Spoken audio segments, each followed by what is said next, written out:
all the items to make sure that we did get all the readings in for this particular meeting session and these dates. So with that in mind, I'm going to go ahead and call the meeting to order, and please stand for the Pledge of Allegiance to the flag. I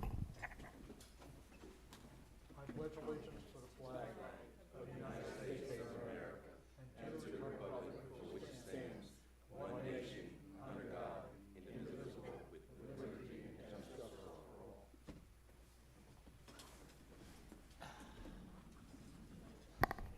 Madam Secretary, may we have a roll call, please? Yes. Chairman Ernst, Present. Commissioner Blemire, Present.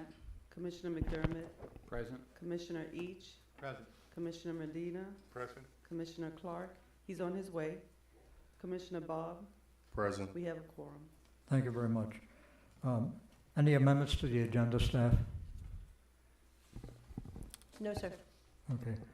The approval of minutes was done for the prior meeting. This is a continuation of the same meeting that we had on Tuesday night, so we have no minutes to approve for that particular portion of the two meetings. Any communications from staff? No, sir. Mr. Held, can you go ahead and give us some time to discuss our procedures for this evening? Thank you, Mr. Chair. So we have two items on the agenda, continuation from Tuesday's meeting. It's PC 17-47 and PC 17-48. Now, with regard to the instructions that I normally give with regard to quasi-judicial procedures, the second item is such an item, a quasi-judicial item. It's the proposed amendment to the official zoning map. In the interest of efficiency, preservation of time, and avoiding redundancy of presentations, we are proposing to combine the hearings for the two items. However, the votes would take place separately, and the votes would not be combined. So you would we would hold the combined hearing, including the disclosures and the swearing of witnesses. Then, at the conclusion of the public hearings, the commission would deliberate, and we would have votes first on the land use amendment item and then on the zoning map amendment item. So if there's any questions, I'll go ahead and give my normal statement on the quasi-judicial procedures. All right, does everyone understand how we're going to proceed that? I will do Yes. two readings of the items, both at the same time. Both PC 47 and 48 will be read into the record at the same time. Correct. And then staff will make a presentation covering both items. Is that correct, Ms. Love? And then we'll proceed from there. Okay. So this is the summary of rules that apply to quasi-judicial items. These rules apply to applications on items concerning specific parcels of land, like the ordinance involving the zoning map amendment before you today. However, because these two items are being combined for hearing purposes, these rules will apply to both items. The board will sit like a court, hence the term quasi-judicial, reviewing the facts presented at the hearing, applying the adopted rules as explained by staff in the staff report and verbally. Commission members can make site visits, but must disclose the evidence upon which they intend to rely from that visit. Commission members will disclose at the beginning of the hearing whether they have had communications with individuals on behalf of the applicant or otherwise, including who the communication was with and what the topic of the discussion was. All persons intending to speak to the commission will be sworn by the clerk. The staff will make a presentation, and the commission may ask questions concerning the presentation. The applicant will then make a presentation, including expert witnesses, if any, and the commission may ask questions on that presentation. When the public hearing is open, the public can make comments on the application limited to 2 minutes each. Citizen testimony must be fact-based, not opinion. The commission will then deliberate based upon the evidence presented. Commission's decision must be based on competent substantial evidence, meaning based on the record, staff presentations, expert presentations, and fact-based comments by citizens according to the standards for approval set forth in the city code. The commission may then approve, deny, or continue the item. While staff previously read into the record emailed comments, we have concluded this is improper in quasi-judicial matters, as the person sending the email is not sworn and there is no opportunity for cross-examination. Written comments provided before the meeting are made part of the record and were made available for review by commissioners. Lastly, we ask each of you to treat this proceeding with respect and proper decorum.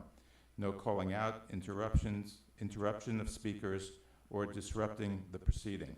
Please give this proceeding the same dignity you would as if you were in court. Disruptions are prohibited and enforceable pursuant to the city code. And just because we just experienced this on Tuesday, that there was a person who was speaking out, despite having given that instructions, I will go ahead and read the section from the city code related to enforcement of decorum. This is in section 219B. Unauthorized remarks from the audience, stamping of feet, whistles, yells, and other similar demonstrations, which I would include calling out, shall not be permitted by the presiding officer, who shall direct the audience to refrain from the offending behavior. Failure to do so shall subject the offender to being removed by the sergeant at arms from the room. Thank you. And I might add, if you want to discuss anything with your neighbors or anyone sitting next to you, you're welcome to go out in the lobby and discuss it, and not in the chamber. So, let's not have side whispering, side comments. Make a notation or some signature to someone. If you want to go talk about it, go outside in the chamber to discuss it, and then come back in. So that we don't have the proceedings interrupted and drag this out longer than is necessary. Mr. Chairman? Yes. I think it's appropriate to give you further explanation about the difference in this context between legislative matters and quasi-judicial matters. So the first item, the amendment to the land use plan, is considered a legislative item. That's where policy is being set by the city for the future development of the land that is the subject of the application. You are not making the decision there the same way you would do so in a quasi-judicial item. You have a lot more flexibility to give direction to guide the future development. I'm sure staff can expand on this. So even though we are combining the hearings for purposes of efficiency, you do have different standards that apply to the land use map decision you will take a vote on than you do for the quasi-judicial item that you're taking a vote on. You want to expand on that? Thank you, Mr. Hull. That was a very important comment Mr. Hull made. Again, you're setting policy with the first item. You do have more flexibility. What staff has provided for you in your staff report says it meets the standard for you to hear it, for it to come before you at a public hearing. Whether you make that policy decision, recommendation or not, whether it's denial or approval, it easily goes that way. And the second item is a little more stringent through the quasi-judicial. But if you pass the first one, if you make recommendation of approval for the comprehensive plan setting that policy, then you'll hear the second item. If you do not, second item, you don't vote on that because you've already voted on the first one. Correct. Right. As mentioned before, I will read both items in at the same time at the beginning. Mr. Chair. And also, just a note to everyone that's here that wishes to speak on the item, once you're sworn in, remember, I'm allowing 2 minutes per speaker, and you get one time to speak. It has been brought to my attention that we have an attorney that's representing a large group of homeowners association, Mr. Tucker Gibbs. If I could see your hand, recognize you. We will allow you, sir, to have some extra minutes since you're representing a larger group of people, and we'll give you a few extra minutes to make your statement. Thank you. All right. Thank you very much. Mr. Chair, may I ask you a question? Mr. Chair, I've been contacted by email today. Do we have to reveal that, or is that? Yes, that's the next thing we're gonna Okay. have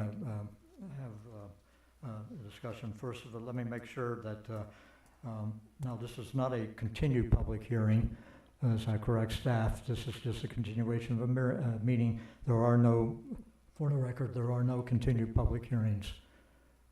Right. You can verify that, yes. Okay, thank you very much. So now we are into the public hearing phase of the meeting, and at this point, I'm going to ask for commission members' disclosure. Why don't we read the titles first and then do that? We'll read the items first and then Yes, sir. ask for discussion, okay? Thank you very much, sir. As directed by the commission attorney, I'll go ahead and begin. And our first item up is PC 1747. Remember, I'm reading two ordinances in at the same time. PC 1747 is first. I'll be followed by PC 1748. PC 1747, an ordinance of the mayor and the city council of the city of North Miami, ordinance of the mayor and city council of the city of North Miami, amending volume 1, goals and objectives and policies of the city of North Miami 2036 comprehensive plan, specifically by amending policy 1.21.1 and policy 121.3, revising the maximum height in the Bayshore zone from 115 feet to 169 feet, and changing the official 2036 future land use map designation from low medium density residential to Bayshore zone for the approximately 1.1 acre property located at 2305 Northeast 23rd Street, and specifically identified with Miami-Dade folio number 06-2228-0022-0010, and bounded by Northeast 123rd Street to the south, North Bay Shore Drive to the west, and Biscayne Bay to the north and east, in accordance with section 163.3187, Florida Statutes 2021, and Articles 3, entitled Development Review, Division 3, Section 3-302, Sections 3-1104 through 3-1107, Sections 3-1109, and Sections 3-1110 of the City of North Miami Code of Ordinances, Chapter 29, entitled Land Development Regulations. So at this point, we will have a staff report, but we will also now have a commission disclosure. Did you read the second item? I'm sorry. But, I'm sorry, my fault. Not used to reading two items at the same time. I got out of my own protocol here. Okay, second item, PC 17-48. An ordinance of the mayor and the city council of the city of North Miami, Florida, amending chapter 29 of the city of North Miami Code of Ordinances entitled Land Development Regulations at Article 1 entitled General Provisions, specifically at sections 1-106 entitled Official Zoning Map, revising the zoning district designation from R4 residential to BZ district for the approximately 1.1 acre property located at 2305 Northeast 123rd Street, specifically identified with Miami-Dade folio number 06-2228-022-0010, and bounded by Northeast 123rd Street to the south, North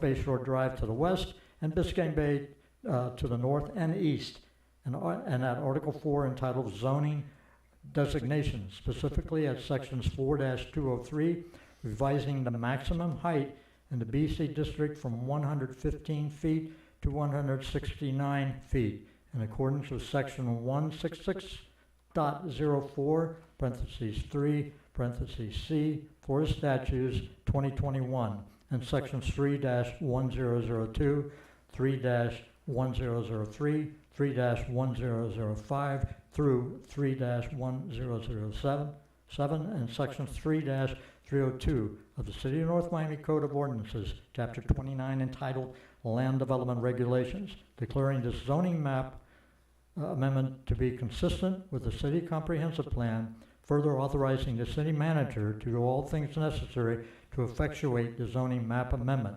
providing for repeal, conflicts, severability, codification, and for an effective date.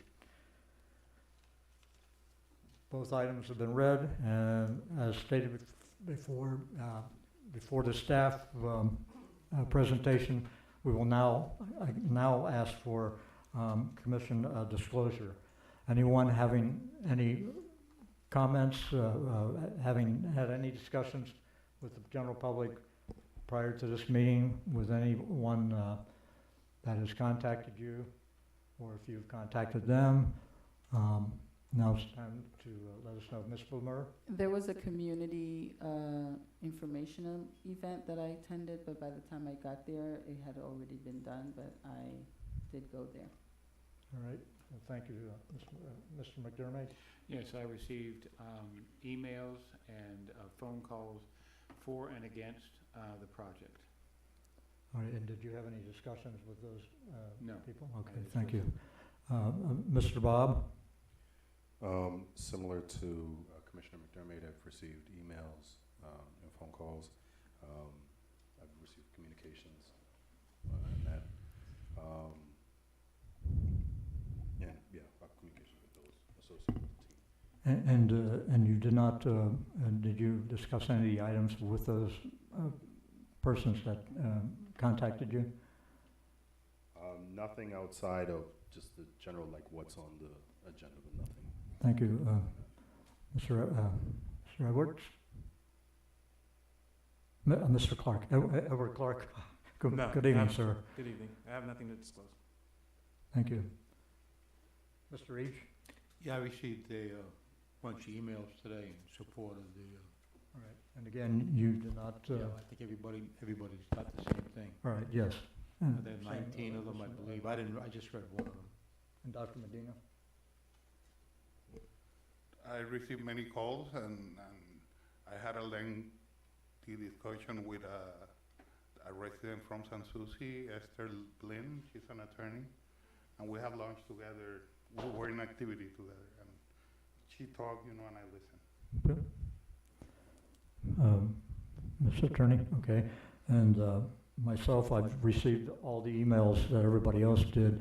I did get one phone call from a lobbyist that I did not discuss the item with, and told him that I could not discuss the item with him, and we exchanged greetings for today, and that was it. So anything other than that, No. we can. Mr. Chair, I'd just like to have the record reflect that Mr. Clark is in attendance, and to bring him up to date, we have two items on tonight's agenda. We're combining the hearings of the two for efficiency and avoiding redundancy of presentations, and then we'll vote on them separately after. Okay? All right. Thank you. And I also Turn have. up the volume back here, we can barely hear. Please. Sorry. I also had lunch with a San Souci resident in the area, but not on the basis of the item. Just more so listening. All right. Good. We're all clear?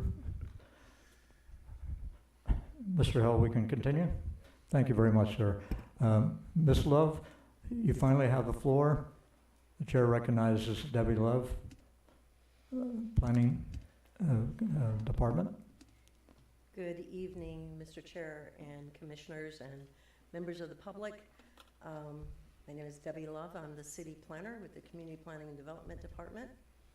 And tonight, as you know, we're going to be taking a look at a request from an applicant to amend the future land use map to change the zoning designation of a particular parcel of land. My apologies, I'm going the wrong way. User error as usual. This particular piece of property is, as everyone knows, it's 2305 Northeast 123rd. It's the former White House Inn and Motel site. And the It's a little over an acre in size. It's currently, the future land use on it is currently low, medium density residential.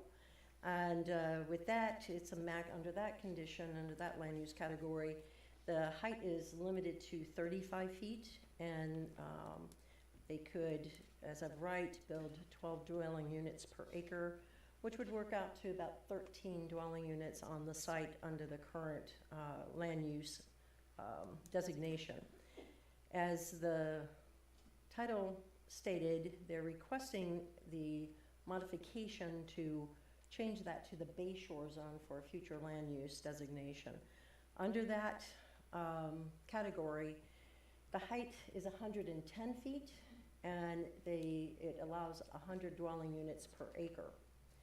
In addition to the request to revise the land use category, they're also requesting a text amendment to the comprehensive plan that would affect all the all the Bay Shore zone properties to extend the height from 110 feet to 169 feet.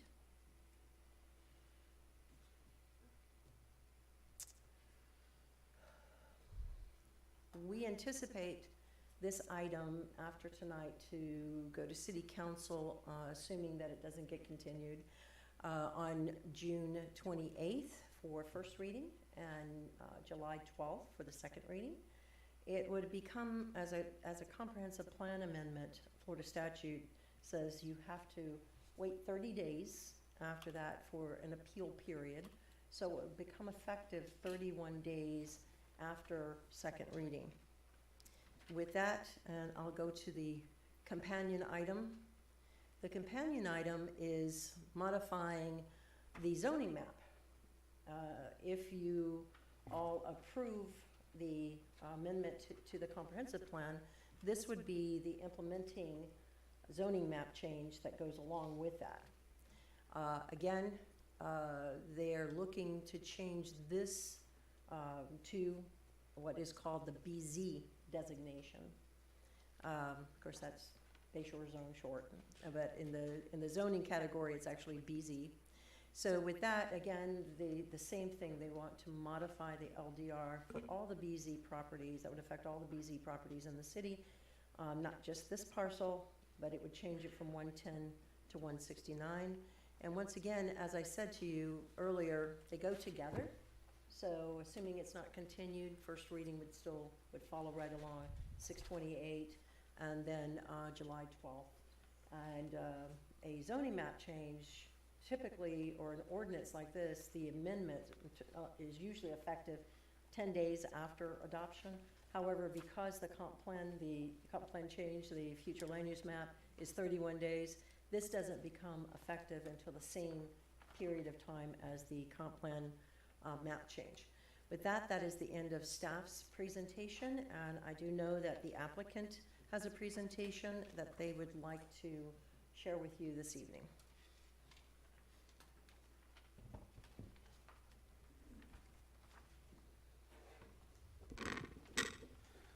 Good evening. Pedro Gassan of Holland Knight with offices at 701 Brickell Avenue. I'm joined this evening by my colleague Alessandria San Romain and by James Williams. Can everybody in the back hear me? I know that there were some questions regarding the sound, so I just want to make sure that everybody can hear me during the presentation this evening. We are also joined this evening by our traffic engineer, James McWilliams from Kimley Horn, and by our architects, Paul Del Canal from Arquitectonica, as well as representatives from the related group, Eric Forden, Andrew Chesnick, and Pedro Snell. We're also joined by our consultant, the former mayor of North Miami, Andre Pierre, as well as another consultant, Frank Wolin, the former mayor of North Miami as well. And we're here this evening with respect to our request to amend the land use and zoning and associated tests associated with the 1.13 acres of land currently occupied by the dilapidated White House Inn. It is rare to have this type of opportunity. The opportunity to change the gateway into the city, eliminate a decrepit building, provide for an iconic development, all while having a substantial positive impact on the community and the city at large. This commission's recommendation of approval tonight will help to allow the city to receive over $45 million from one development over a 20-year period. A project that is only composed of 54 luxury condominium units, where each unit will be selling on average for over $4.6 million. There are 4 points that I want you to remember tonight as part of my presentation. First, our request will substantially improve the gateway into the city from the east. Second, our requests are consistent with the existing development trend in this area. Third, the taxable revenues and jobs created from this one modest project will create substantial benefits throughout the city. Finally, the property owner, on its own volition, because it has not received any formal list from the associated community associations, has gone out and worked with the neighbors in Keystone, with Jimmy Tate and over 50 residents, to obtain community benefits that will be beneficial to that local community. Next slide, please. This property is located at the northeast corner of the intersection of Northeast 123rd Street and North Bayshore Drive. The property is essentially on its own island. To the north is a canal, to the east is the bay, to the south is Northeast 123rd Street, and to the west is North Bayshore Drive. The property is also the gateway into the city from the east. Its location on the bay and its island-like configuration makes it a premier location for redevelopment. This location should be occupied by an iconic development, worthy of being on the water and representing the city's entrance from the east. But today, this property is occupied by a decrepit building that is simply not worthy of the site. Next slide, please. This is the White House Inn. It has been dilapidated for nearly 2 decades. One of the tragedies of this property today is that it serves as the representation of this city from residents coming in from the east. The views from the water, the bridge, and Northeast 123rd Street all make crystal clear that this property must be redeveloped. The interior of the property has been deteriorating, and its use by patrons over the years have devolved into illicit activities. This location, as the city's gateway, should not be occupied by this type of building. Next slide, please. This property is critically important as it represents one of the main entrances into the city from the east. This is the first property that is seen when entering the city from Bay Harbor Islands and Bal Harbour Village. Such a gateway entrance is typically developed with iconic developments. Next slide, please. The developer of this property, the Related Group, is also the developer of Armani Casa, an ultra-luxury 56-story, 649-foot tower in Sunny Isles Beach. As you can see from this view, it is one of the first developments that you see going into that city and is in proximity to single-family homes. Many cities use their gateway entrances to promote iconic developments. Next slide, please. As another example is the northern entrance into Bal Harbour Village. There you have the Ritz-Carlton Bal Harbour, a 5-star luxury hotel at the entrance into the village. As you can see on the slide to the left, there are single-family homes in close proximity to the site. There are countless examples of cities approving iconic developments to be located at the gateway entrance to their cities. Our requests tonight are consistent with the trend of providing for iconic developments that will well represent the city of North Miami. Next slide, please. Our request tonight will allow for a luxury development of 54 condominiums with high-end luxury scale amenities and over 113 parking spaces. The design of this property has been carefully curated to avenge the waves you see from the bay. In addition to that, the development will incorporate a baywalk along the perimeter for the property to promote views and access to the bay from the public. To move forward with this development, we have several requests. Next slide, please. Now, I won't go into each detail, but in short, we are requesting to amend the land use and zoning of the property to the Bayshore zone and to provide that that zone permit 169 feet in height. Next slide, please. Our land use and zoning request is simple. We are asking that the city make this property consistent with all of the other privately owned property south of Keystone and east of Bayshore Drive. Today, all of the property east of Bayshore Drive and south of Keystone is designated in Zone Bayshore Zone. We are the only privately owned property south of Keystone and east of Bayshore Drive that is not designated in Zone Bayshore Zone. This property should be treated like the rest of the privately owned properties east of Bayshore Drive and south of Keystone. Next slide, please. We are also asking that the height for the Bayshore zone be amended to codify the existing height of developments within the Bayshore zone. We are requesting that the height of the Bayshore zone be modified to allow 169 feet, which is consistent with the existing height for developments that are already in the Bayshore zone. Next slide, please. Currently, at the southern tip of the Bayshore zone is developed the Mallorca Towers, which has a height of 169 feet. That is the existing height of a development located within the Bayshore zone. We are simply asking that that height be codified within the Bayshore zone to permit our property to be developed, for our development to be developed on the property. This request is both equitable and fair by permitting our site what already exists in the Bayshore zone. Next slide, please. This slide provides a different view for the existing Mallorca Towers. That building, as noted earlier, is over 169 feet and is immediately across the canal from luxurious single-family homes. It's uncanny just how similar Mallorca is to our site. Our site is also across the canal from single-family homes. The homes across the canal are Zone R1, just like the homes in Keystone. But there are two core major differences between our site and the Mallorca site. First, Mallorca is immediately touching single-family homes. Our site, as I noted earlier, is on its own island. It doesn't touch any single-family homes. Second, and no disrespect to the Mallorca Towers development team, but our design is far better. Interestingly, Mallorca Towers is not the only development of this height in close proximity to single-family homes. Next slide, please. Bayview Towers is another example in close proximity to single-family homes of this height and scale.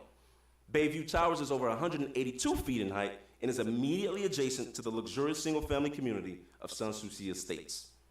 Thus, already in this area, you have buildings that are as tall or taller than what we are proposing. And none of those developments are providing the scale of amenities and benefits that we are providing, not just to our residents, but to the public at large. Next slide, please. As part of our development, we are providing a perimeter baywalk for the city's residents to enjoy. The baywalk will connect from Northeast 123rd Street and allow residents and the public to walk around the full perimeter of the property and enjoy the beautiful views of the bay. But in addition to that, this development will provide unparalleled economic impact while allowing a modest development. Next slide, please.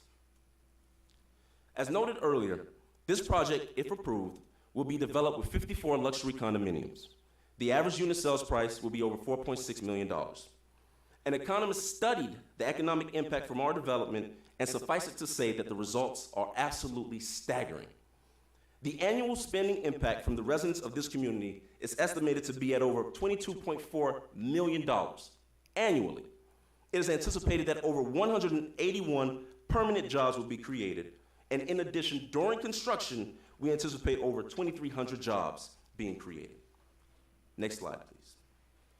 Digging into the numbers a little bit more, we see that during the construction of the site, there will be over 991 full-time jobs on the property with an average annual salary of over $56,000. But there's more. Next slide, please. The city and the local schools stand to substantially benefit from our modest, ultra-luxury development. From this one project, the taxes directly to the city will be over $9 million over a 5-year span, over $19 million over a 10-year span, and over $45 million over a 20-year span. Those are real dollars that the city can put to work to providing affordable housing, enhance public infrastructure, and improve public recreational space. In addition, the local school board will receive over $8 million over 5 years, over $18 million over 10 years, and over $43 million over 20 years to improve the local schools. The city stands to receive all of this for a modest development of 54 luxury condos that will have minimal traffic impact. Next slide, please. Our traffic engineers engaged in a robust traffic study for the property. That traffic study shows that on the property, we will be generating only 29 a.m. peak hour trips and only 35 p.m. peak hour trips. When you break this down, it translates to only 10 cars entering into the site in the morning and only 20 cars entering into the site at night. In addition, our traffic study shows that we will be able to accommodate all of the trips within our property and that there will be no spillover into the adjacent roadways. And given the fact that we anticipate that the owners of the property will be seasonal users, it is anticipated that our traffic impact will be substantially less than what is shown in the study. Next slide, please. The main entrance to our site will be, as shown here, off of Northeast 123rd Street, and we will have an entrance-only access from North Bayshore Drive. The residents and guests will also use an on-site valet service for the parking of their vehicles. And one of the things that I also like about this depiction is that you can clearly see from it the amount of greenery and landscaping that we anticipate providing on this property. Next slide. For this modest development that we are providing that has a minimal impact, the city and the local schools stands to receive a substantial amount of benefits. Next slide, please.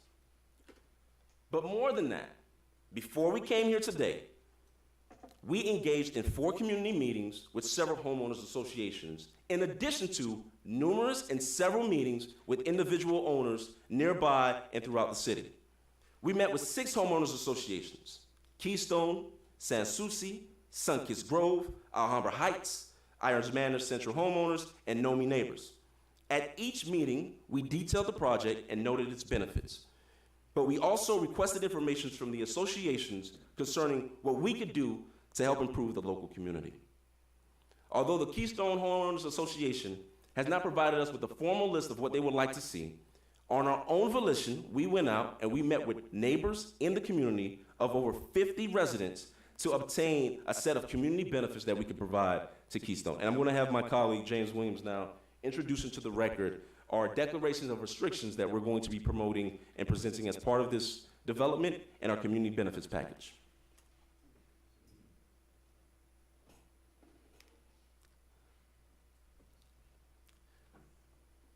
Next slide, please.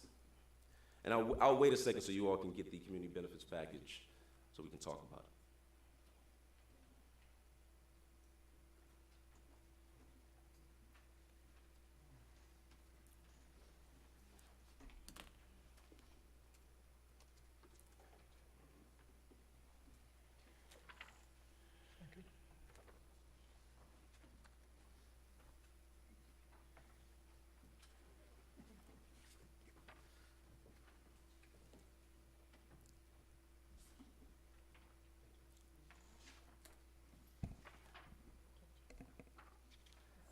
Thank you so much. What has just been handed out is our proposed declaration of restrictions, which incorporates a community benefits package. As part of the declaration, we have committed to not providing any signage or associating lighting on the roof of the residential building. In addition, as part of the community benefits provisions, we are committing to improving the Bayshore Bridge and enhancing the gatehouse at North Bayshore Drive and at Northeast 126th Street.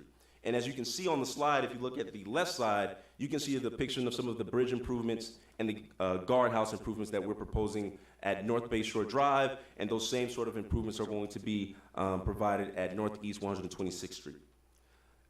But in addition to that, we are contributing $25,000 to the enhancement of the tennis center at Sans Souci and providing over $150,000 for a facility at Griffin Park for the Police Athletic League. And one of the additional commitments that's not in there, but I will incorporate before the commission, and you're free to include it as a condition, is that we are going to require all of our contractors to prohibit themselves from driving onto North Bayshore Drive as part of the construction of this development. We are so emphatic about that we will contract with our contractors and tell them that if you use vehicles on North Bayshore Drive, you will be fired as part of this project.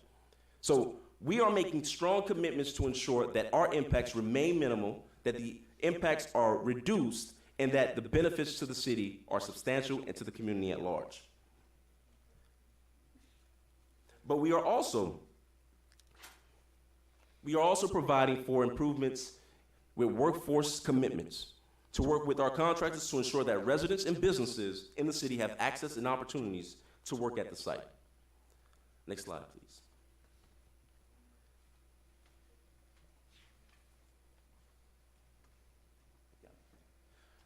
And one of the things that has been made that is going to be emphatic as part of the restriction on the contractors is that we're also not only going to prohibit them from driving onto North Bay Shore Drive, but we're also going to prohibit them from driving through the Keystone community.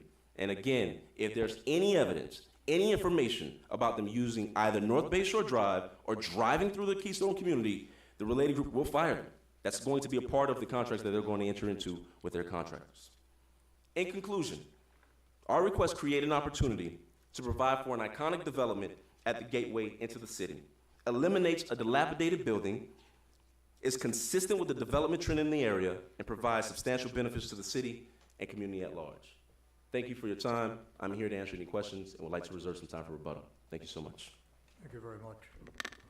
Mr. Held, before we open up the public hearing, we do need to swear any of these speakers in for, Yes. For all and the, retroactively staff. I actually have a question for Mr. Gasson. as I do too, and I'd like to try to get that answered also before we swear everybody in, if that's okay. Sure. Go ahead with your question and I'll. Mr. Gasson. Mr. Held. My first question would be, and just as background, I don't know whether you know, but for City of Miami Beach, I worked for somewhere over 10 years guaranteeing public access to their Baywalk. Oh, awesome. So the question I have for you is, how are you proposing to guarantee public access to your proposed Baywalk, which is not covered in your proposed declaration? So what we're going to do as part of the modified declaration is that we're going to provide for reasonable hours of access to the Baywalk site. We can put that into the declaration of restrictions to ensure that there is public access during reasonable hours of operation. Okay. Definitely there should be a recorded instrument that does that. And We're happy to do I suppose it. there could be some discussion with staff, but rather than set hours, which fluctuates throughout the year, something like sunrise to sundown, which is something that's more easily determinable in case you were to try and close it at some point. I'm happy to discuss that with our clients and talk about the details, but absolutely, we're happy to commit to it and put it in writing and record it. Yeah, unless you're proposing 24 hours. We are actually. not proposing 24 hours. Right, so those kinds of terms would need to be provided. Absolutely. And just a quick comment, modification of the covenant probably should only be done after a hearing by the city council. You have not clarified what entity within the city of North Miami is appropriate to approve the modification. So one of the things that's important to remember, Mr. Held, and I know you're just providing some insight, is that we have not yet had a chance to, and we hope, and we continue to have great hope, that we will have a chance to receive a formal list of community benefits that the Keystone community would like to see, that the Sans Souci community would like to see. And once we get all of those items, then we will make sure that it's formalized appropriately. But since we were essentially unilaterally, based off of our own volition of having met with over 50 neighbors in the community, coming in with our own proposal, we anticipated that there would be additional items that would need to be added to the list. Okay, happy to contribute. Thank you. With that in mind, Councilor, and also Council and staff, since those items have not been presented, a lot of times that weighs into our decision-making.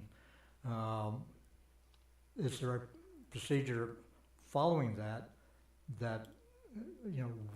how does that affect them moving forward, or with them having to modify the plans or coming back to us if that's going to be the situation?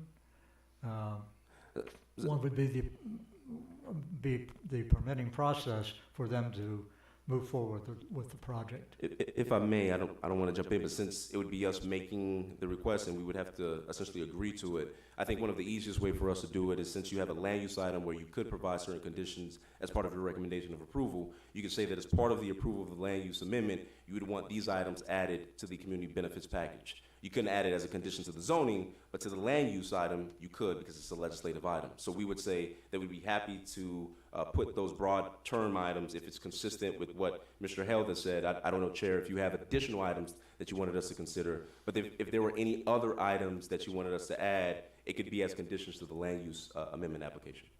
Yes, I mean, we have to follow what the, the procedures that are required. And if the council is directing us to do so, we will, of course, do that. And also staff, if there's anything you need to add to that, to give us some direction on that, or how we will address it tonight or at another time. So, Mr. Chair, it seems like this is, because we're going to City Council, this is a recommendation, it's a work in progress. You have to base your decision on whatever we can glean from the presentation and the proposal as of tonight. And whatever you come up with would be additional recommendations or conditions for the City Council to consider. But there are some weeks for staff to work on this, for the City Attorney's Office to review it, to further refine the city's response. We can't expect all of the issues to be refined and developed in one hearing after immediately receiving a proposal.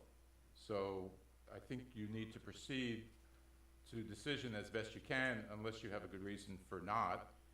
But at this point... Well, not having all the information is kind of a good reason that we would want to question whether or not we are going to make the correct decision if we're having a lack of information.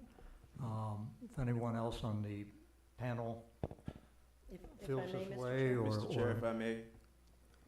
Yes, Mr. Yeah, Jeff Cazzo, City Attorney. I'm actually not here for any particular reason other than Jennifer couldn't be here tonight. But so just remember what you're voting on tonight. Tonight is not a vote on community benefits. Tonight is a vote on the project that Mr. Gassan just proposed. Ultimately, community benefits is a decision. It's an agreement that's entered into between the developer and the residents. They can proffer what they've proffered, which they have done unilaterally, but that should not be the reason you deny or accept the project. Ultimately, the decision will come to before the City Council. They'll make the final decision on that. So I really caution you not to vote on the project, don't vote on the community benefits, because that's still a work in progress, and ultimately the City Council will be making that. So the guidelines that we have in place for now is what would affect our You're voting on the project, not the decision. community benefits. Right, so community benefits is something that's an additional offer from the petitioner, not Right. something that's mandatory. And it is certainly not mandatory. It is something that they are undertaking as a community benefit. What Mr. Gassan, correct me if I'm wrong, sir, I think what he's asking you is, do you all have any other recommendations that they may put into their pool of ideas for the future community benefits? If you would like to proffer those during the comprehensive plan element of it, they will take that into consideration as they move through the negotiation with the residents on the community benefits agreement. That's correct. I'm clear on that. I have no problem. Is there any questions from the council members, from the commission regarding this? Mr. Chair, None? Mr. Clark? No, I'd prefer to hear what the citizens that have shown up today, if anyone has to speak before I speak or anyone on this. All right, so we can discuss it after we hear the public hearing. We may even get some ideas from them and from their feedback also. So that'll help us. One quick question. You mentioned the Sunkist Grove Homeowners Association. What was your presentation to them and the feedback from that? You mentioned the feedback you got from the others.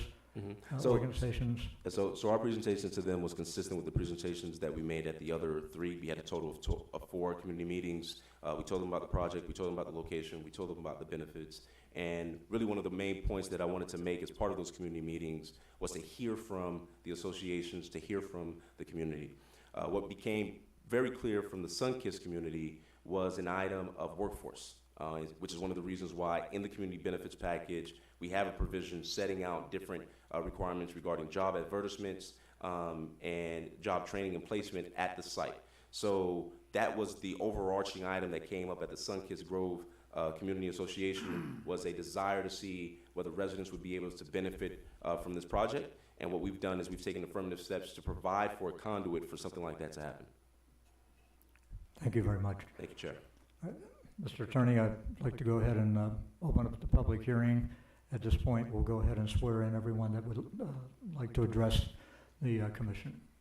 Those of you that are here that wish to speak on this item, please stand and raise your hand. We're going to take there's quite a few of you, so we want to make sure that everybody that wants to speak is sworn in.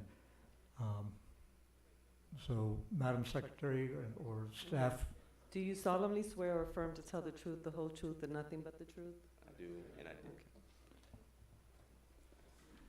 so everyone is sworn in. Thank you very much. And now I hereby open the public hearing. Those wishing to speak on this item, please come to the podium. We have 2 podiums operating at this time. The floor will recognize, the chair will recognize Mr. Tucker Gibbs, who is representing a homeowners association. Yes, Ms. Love. A bit of housekeeping, since we have so many speakers this evening. We would ask that they line up at the podium so that we don't have to wait for people to walk down the aisle. All right. So Okay. that, we would appreciate Good. that. If we could keep a small line behind the podium as we begin, that would be great. Mr. Gibbs's presentation will be a few minutes more than the 2 minutes, so we're going to allow him that since he's representing a good number of people.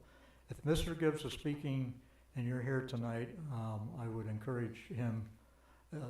I would encourage you not to come up and speak and repeat the same thing that he has said. I know it's your right, but for a matter of time, he will note the people that he's representing. Good evening, Mr. Gibbs. Could you have your name and address, please? Yes, my name is Tucker Gibbs with law offices at 3835 Utopia Court in Coconut Grove. And tonight I'm representing the Keystone Point Neighborhood Association. I have this zoning map. No, I'm sorry, it's the land use map. And I just wanted to point out the locations because I think it's very important for you all to see the locations. And I'm sorry I don't have a handheld, but I'll try to be very loud, okay? This over here is the property, right here. And it's zoned R4. It also has this land use is the same here, but this is it. It's an island. If you look here, this is the BZ zoning district. It's also the BZ land use designation. And that property here, and the Mallorca is down here. It's at the other end of the BZ zoning district, all the way down here. What's happening here is, right now, if you rezone this property and change the land use, you create what they call a hole in the donut. It is surrounded by a park, the water, single family, and other R4 districts. This is not BZ. That's the issue here. The issue here is why this property. We've heard a lot about the gateway and the rest of it, but the question here is does this work? Because this land use, this zoning district was specifically put here for a reason. It was a transition zone. And others will talk about that transition zone between the BZ in the park and the commercial over here and the single family area. So I just want to give you all a kind of visual perspective on that. My clients are opposed to this application because its approval would permit a massive 169-foot tall, high-density, multifamily development next to a stable single-family neighborhood where the current zoning is the R4 transitional zoning. That is a lower density multifamily residential use that allows 12 dwelling units per acre at a maximum height of 35 feet. This isn't from 110 or 115 to 169. It is from 35 feet tall to 169 feet. That's a big deal. This incredible incongruity of size and massing shows a redevelopment project that fails to comport with Goal 1 of the city's comprehensive plan. That provision requires many things, but it says you have to do it, and I'm going to quote it here, while protecting established single-family neighborhoods. That's what the goal says in your comprehensive plan. This application does not just address the White House Inn property, though. It will allow any property that has a BZ land use designation and zoning classification to build up to 169 feet as of right. And it will encourage other R4 owners along the northeast 123rd Street to seek the same land use and zoning. Again, and again, that's this strip of land right over here. Because the first thing that's going to happen when this area here is rezoned BZ, these people are going to ask for it too.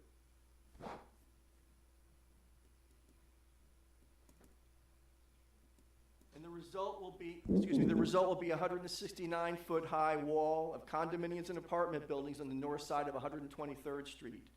And that's the concern. State law requires land development regulations to ensure the compatibility of adjacent uses. I say adjacent uses because there's no mention of this requirement in the comprehensive plan and zoning approval provisions. The staff report addresses compatibility with the surrounding area. The surrounding area, and the surrounding area that is discussed in the staff report, is this area here, is what they do. They talk about this area down here, this area here. That's not what the state law says. The state law says adjacent properties.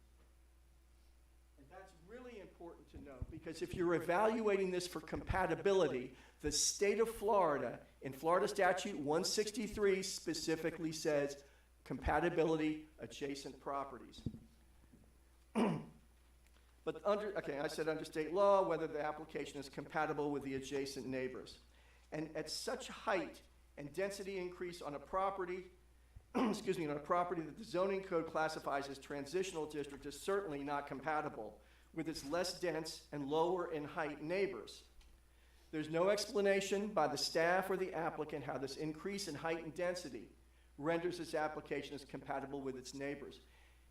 And I want you to understand something, because Mr. Gassant's going to get up tonight and he's going to talk about the 50-some units, which is lower than the density that is allowed. But when you're voting on your rezoning, you're not voting for that project. And I know your city attorney would say that too. You're not voting for that project. You're voting for a zoning. You're voting for a land use change and a zoning. And when you look at that, who knows what will happen? One day, Mr. Perez and related might say, you know what? We have this zoning. We really don't want to do this for whatever reason. And then you're stuck with a piece of property that can be 169 stories and a much higher density. And then you're stuck with a much more dense building with more traffic, and there's nothing that anybody can do about it. Do not get seduced by the pretty pictures. Yes, they want to build that, but there's no guarantee that they will build that, because once they get the zoning, you can build anything that meets the zoning and the land use. And that's the dilemma on a rezoning. So without such an explanation, okay, what I was going to say is there's nothing in the staff or the presentation that explains how the height and density renders this applicant as compatible. Without an explanation, this applicant fails to meet the legal requirements to protect established single-family neighborhoods in Goal 1 of your comprehensive plan, as well as the Florida statute requirement that a single family, and to ensure the compatibility of adjacent uses, which is in Florida statutes. And I can read the Florida statute. It's 3202, 2B, which says your land development regulations, a rezoning is a land development regulation, regulates the use of land for those land use categories included in the land use element, and ensure the compatibility of adjacent uses. And they say you have to do that at a minimum. At a minimum, you have to ensure the compatibility of adjacent uses. So for those reasons, I thank you for the extra time, and I urge you to recommend that the city council deny this application. And I thank you again. Thank you, Mr. Gibbs. Please refrain. Order, please. No applause, no comments. Thank you very much. Okay, folks, if you want to start queuing up behind the speakers so we get an idea to keep this the flow going, make sure everyone does get a chance to talk this evening. Good evening, So Commission. good Michael evening. Matthews, 13,000 Coronado Terrace, past Vice Chair of Board of Adjustment. I'm here tonight. This project's just not going to work for Keystone and Sans Souci. The traffic is terrible, and I understand they have a plan. FDOT has not been involved with a survey yet and hasn't given their opinion yet. It's going to be an eyesore. I've grown up, I've lived here 63 years of my life in Sans Souci. I moved to Keystone. It's a beautiful neighborhood.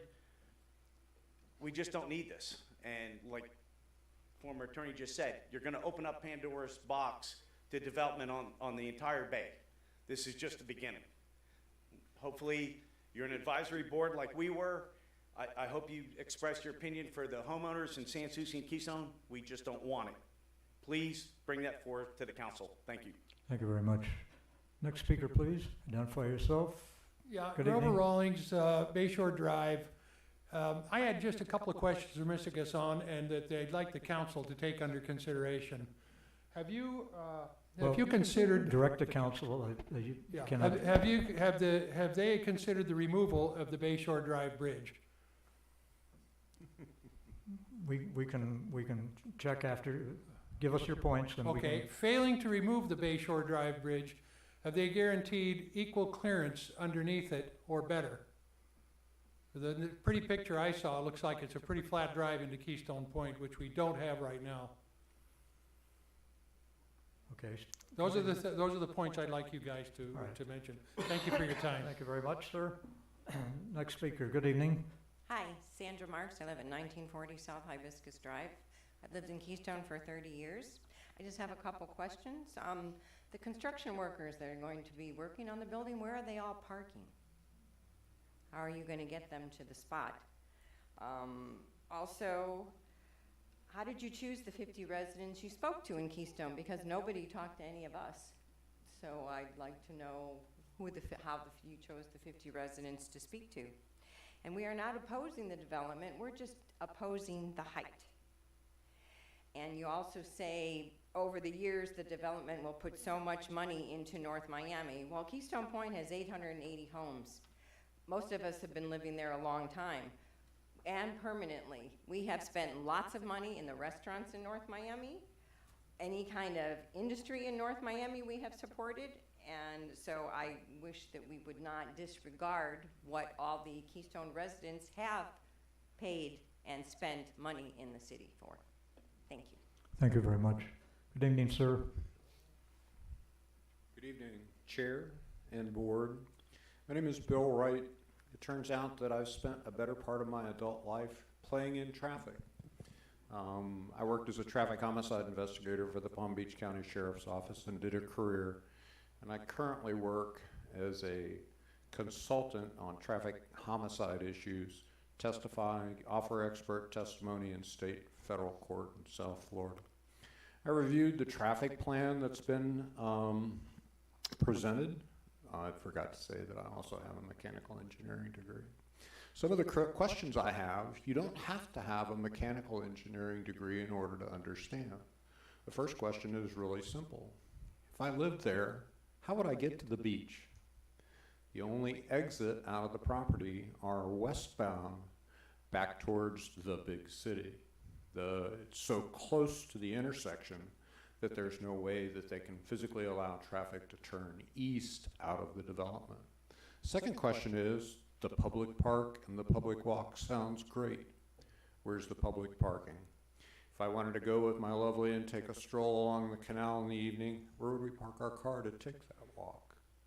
Last question is more difficult. It is a little complicated. I noticed in all the renderings of the building, there's an entrance off of North Bayshore.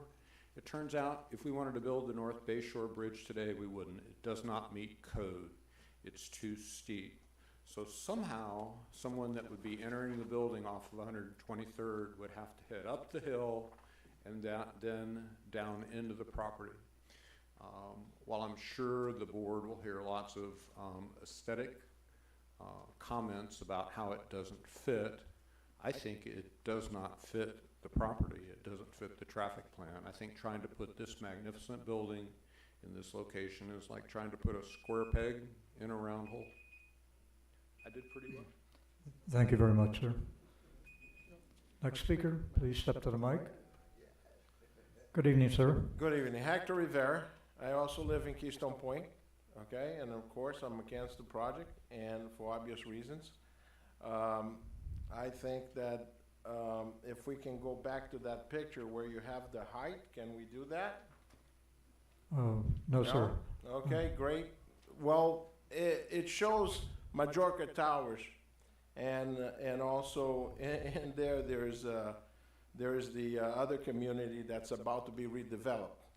That whole section over there seems to be a more proper place to put these buildings. They already have the height, and sure, but we need to have perhaps they proper to switch the dog park with that site and develop a new dog park on the proposed site instead of having this building on the donut hole, as it was mentioned before. So if swapping the dog park is something that we can look at, then perhaps that entire wall over there, then it will be conducive with adjacent properties. You can say that the Majorca and the other development that they're doing, they're probably going to ask for the same height, are going to be developed there. Most people don't understand when they ask to change the BZ zone, they're already targeting the other building that they're already about to start. So that's going to be the next project. That's going to be another 169 foot or higher. So that's the idea. Maybe swapping the dog park for the current site and seeing how the developer can develop that into the park as a replacement. Maybe that's something to be talked about. But if it's to place a building that high in that section next to single-family homes, that's not a good idea. Thank you very much. Thank you very much, sir. Next. Good evening, ma'am. Hi, hello, how are you? My name is Regina Ward, and I'm for the project because I think that it would beautify the site, first of all, and make jobs, and lower the taxes, and bring revenue to the city, and also money for the schools. And as you know, the zoning is only 400 meters from the project, so I'm just asking you to allow the zoning to extend to the White House end. Thank you. Thank you very much. Good evening, sir. How you doing there? Hello, everyone from the Commissioner. My name is Fred Campbell, 1115 Northeast 143rd Street. I've been living there, it's my mom and dad's home. We've been living there since 1972. I'm a resident of North Miami, been here all my life. I done watched this city go from one place to another, and where we have been right now, we're gonna stay steady in one spot for the last 40 years or 50 years. I haven't seen no growth. I'm for the project. I haven't seen no growth. I'm also a developer myself also, but nothing that big, nothing that strong right there. I have a little small company, and I'm looking for North Miami to move forward into the future. The home that we own right here, it's been, let's say, $200,000 right now maybe, but since the pandemic, thank God for the pandemic, it's over $500,000. That's the first growth it's had in that many years. So this development right here will not only just help part of it, this city or that, this or that neighborhood, and Keystone Point and San Souci and everything that area, they have there. If we look around this room right now today and see the ages of each of us, we need to develop into the future. The future is what I'm looking for. My grandkids, the kids of my great-grandkids, they are our next generation. They are our next people here to take over the city of North Miami. We all here have lived a good life, and we continue to live our lives out, and I'm asking that we let them, or we set a standard for them and show them what the future should be going, how the future should be, and what we should set a standard where they should see something that we place into, to give them a model of what, hey, this is what we want the city of North Miami to grow up to be like. Continue to grow.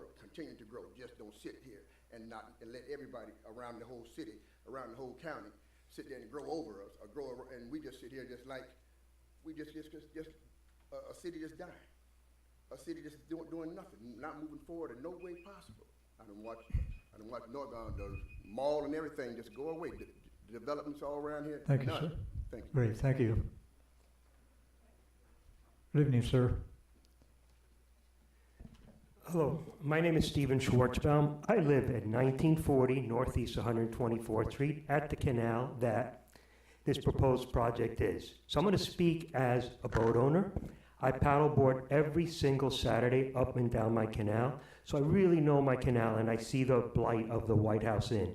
But I also see, if you look north, there's tremendous houses, 6 million, 8 million, 10 million, a tremendous amount of taxes are being channeled into our city. This proposed project will not better our life. It's going to make it worse because, like we've heard, with the traffic, et cetera, et cetera. Here's the little points. By living for 41 years on that street, here's what I see. Number one, we built a beautiful little dog park, which I like to take my dog, and other people do. Once this monstrosity building goes up, people are going to visit that building. People are going to work in that building. Where are you going to put them to park? You know where they're going to park? At the dog park. That means if somebody out here wants to go to the dog park, there will be no parking for them because the people that will work in that building, they have to park somewhere. Now, I'm not talking the residents. I'm talking about the people who are going to work there. That's number one. Number two, we've all seen, like this gentleman spoke, the property values have gone up, and thank God they've gone up tremendously for me living in Keystone Point. So the tax revenue, again, for the city of North Miami with all the new construction is tremendous. This property will not be the gateway of the entrance to Keystone Point. It is just going to be an eyesore of a big building. Yes, it's real pretty in the building, but it just doesn't give our little 880 homes the look that we want to look at. Now, nobody has brought this up. I've seen the property for so many years. Why didn't these developers think of high-end townhomes at the same height restriction? I wouldn't be opposed to that. In Bell Harbor, on the beach, they built beautiful townhouses for millions of dollars and they sold them. Why didn't they look at something like that? Or a small boutique hotel that could funnel the people from FIU into that property. Thank you. Okay. Thank you, sir. Good evening, ma'am. Good evening. Hello, Mr. Chairman, Vice Chairman, and every member on the Planning Commission. My name is Barbara Beebney. I was a resident in city of North Can Miami. you pull your mic down a little bit so we can hear you? Resident in city of North Miami for 16 years. I raised my 8 kids there. I have worked in the city of North Miami right there at Taco Bell for 6 years. And, you know, I'm here to support, you know, the project. After reviewing the details on the project, I find it to be, you know, excellent, an excellent opportunity. It would, you know, eliminate slums and blights.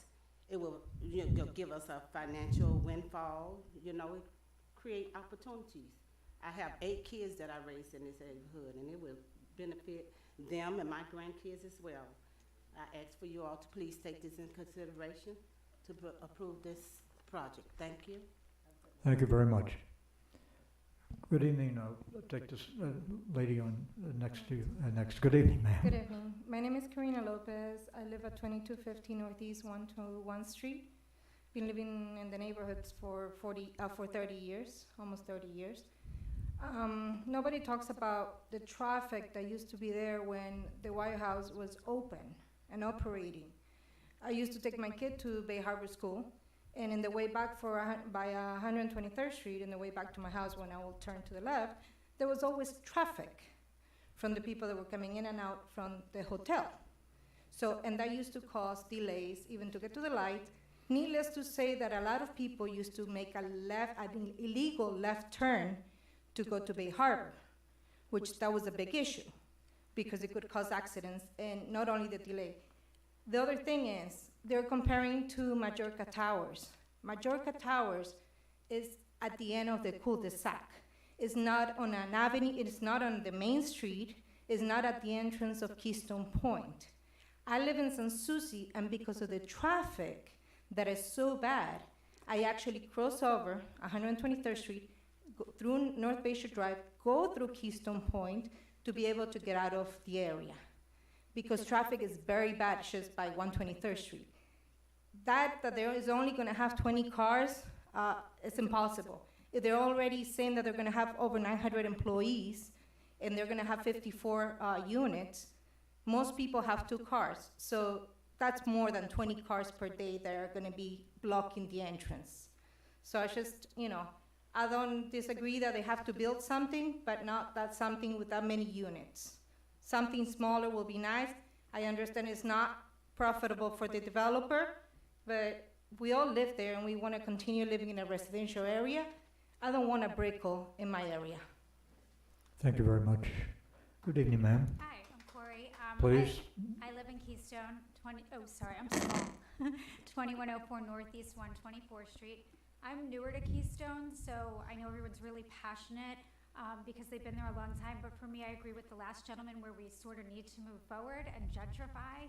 So for me, like coming in, I drive to the beach every day to bring my son to school. I come in and that's what you see. I go running, there are squatters all over the place. So it is a little scary. I would love, for a nice, beautiful development. I happen to think 54 apartments is a boutique building in the development world, and no matter what goes there, there's gonna be cars in and out because no one's building a park there, right? They're not gonna spend the money to just build a park. So whatever you have there is going to have some sort of traffic. And I'm all for, obviously, the Baywalk, and I love that Related is putting money into Keystone. So we might have like a nicer bridge and a nicer landmark sign and other things that no one's coming to put money into Keystone, and it needs gentrifying. So I'm for it. Thank you very much. Good evening, sir. Good evening, Stuart Kornblum, 12785 Maple Road. I have a question for the planner. We're talking about a 169-foot tall building for the zoning change. What is the actual height that building will be or can be with 169? Aren't there allocations for rooftop fixtures and elevator shafts and that sort of thing? So 169 is not the finished height. Right, under our current code, you're allowed 20% of the height, and at that 20%, you can't have any habitable space, but you can, and you have a very limited number of things that can go above that. It would be things like solar, it would be cooling towers, or other types of equipment can go above that, and then it has to be screened. But that's what our code currently would allow. The top, it's measured from BFE +1, base flood elevation +1, because the building code says the first finished floor has to be at base flood +1. So the measurement starts there, because that's what's required by FEMA. And then it's measured, if it's a peak roof, it's measured at the peak, at the middle of the peak. If it's a flat roof, it's measured at the flat roof part. And so then you could go up 20% just to have mechanical equipment. Sir. Thank you, staff. Sir, I'll take you next on the left there. My left. Yes, my name is Ray Russo. I live at 2140 Northeast 124th Street. I've lived there for the last 30 years. The gentleman in his presentation said that to the north of this building is a canal. No. There's nearly 700 single-family waterfront residences there that community, combined with this neighboring Sans Souci community, provide over 60% of the tax revenue for the city. So I'll remind you of that. I just personally think that the size of the structure that they're proposing is just completely out of proportion with that location and the size of the lot itself. But to me, the most glaring omission in their proposed project is the dockage. You're going to be having 54 units there selling at $4.8 million. You think those people are going to have boats? Yes. I would say the majority of them will have boats. Where are they going to dock their boats? Nothing is in their plan currently. You know why? Because if they showed you that, it would be obvious that this project is just not going to fit in that small footprint. It just doesn't make any sense.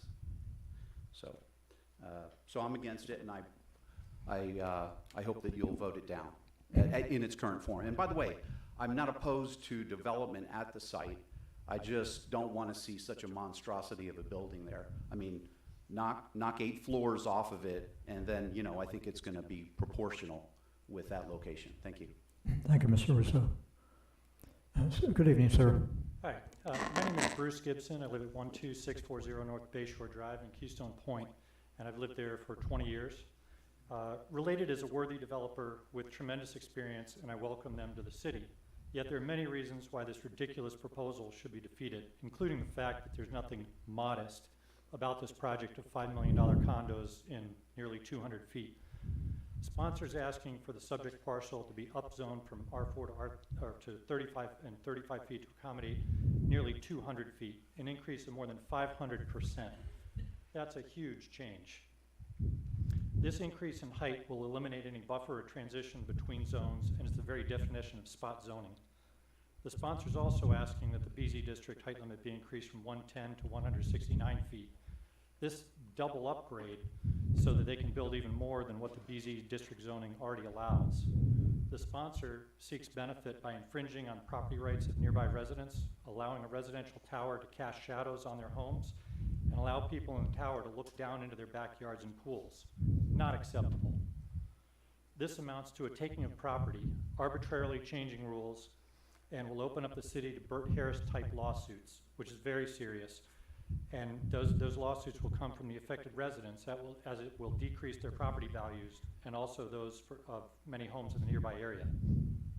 And I won't even go into the stupidity of an entrance at the base of the Bayshore Bridge. North Miami must move forward with development, but not with reckless abandon that harms the residents. Growth should not infringe on property rights of others, including harming of property values. You should not endorse growth for the sake of growth. It's not George Perez's birthday, and he doesn't need a president of this magnitude. I urge Commission and Council members to take a breath and contemplate negative impacts of such a move.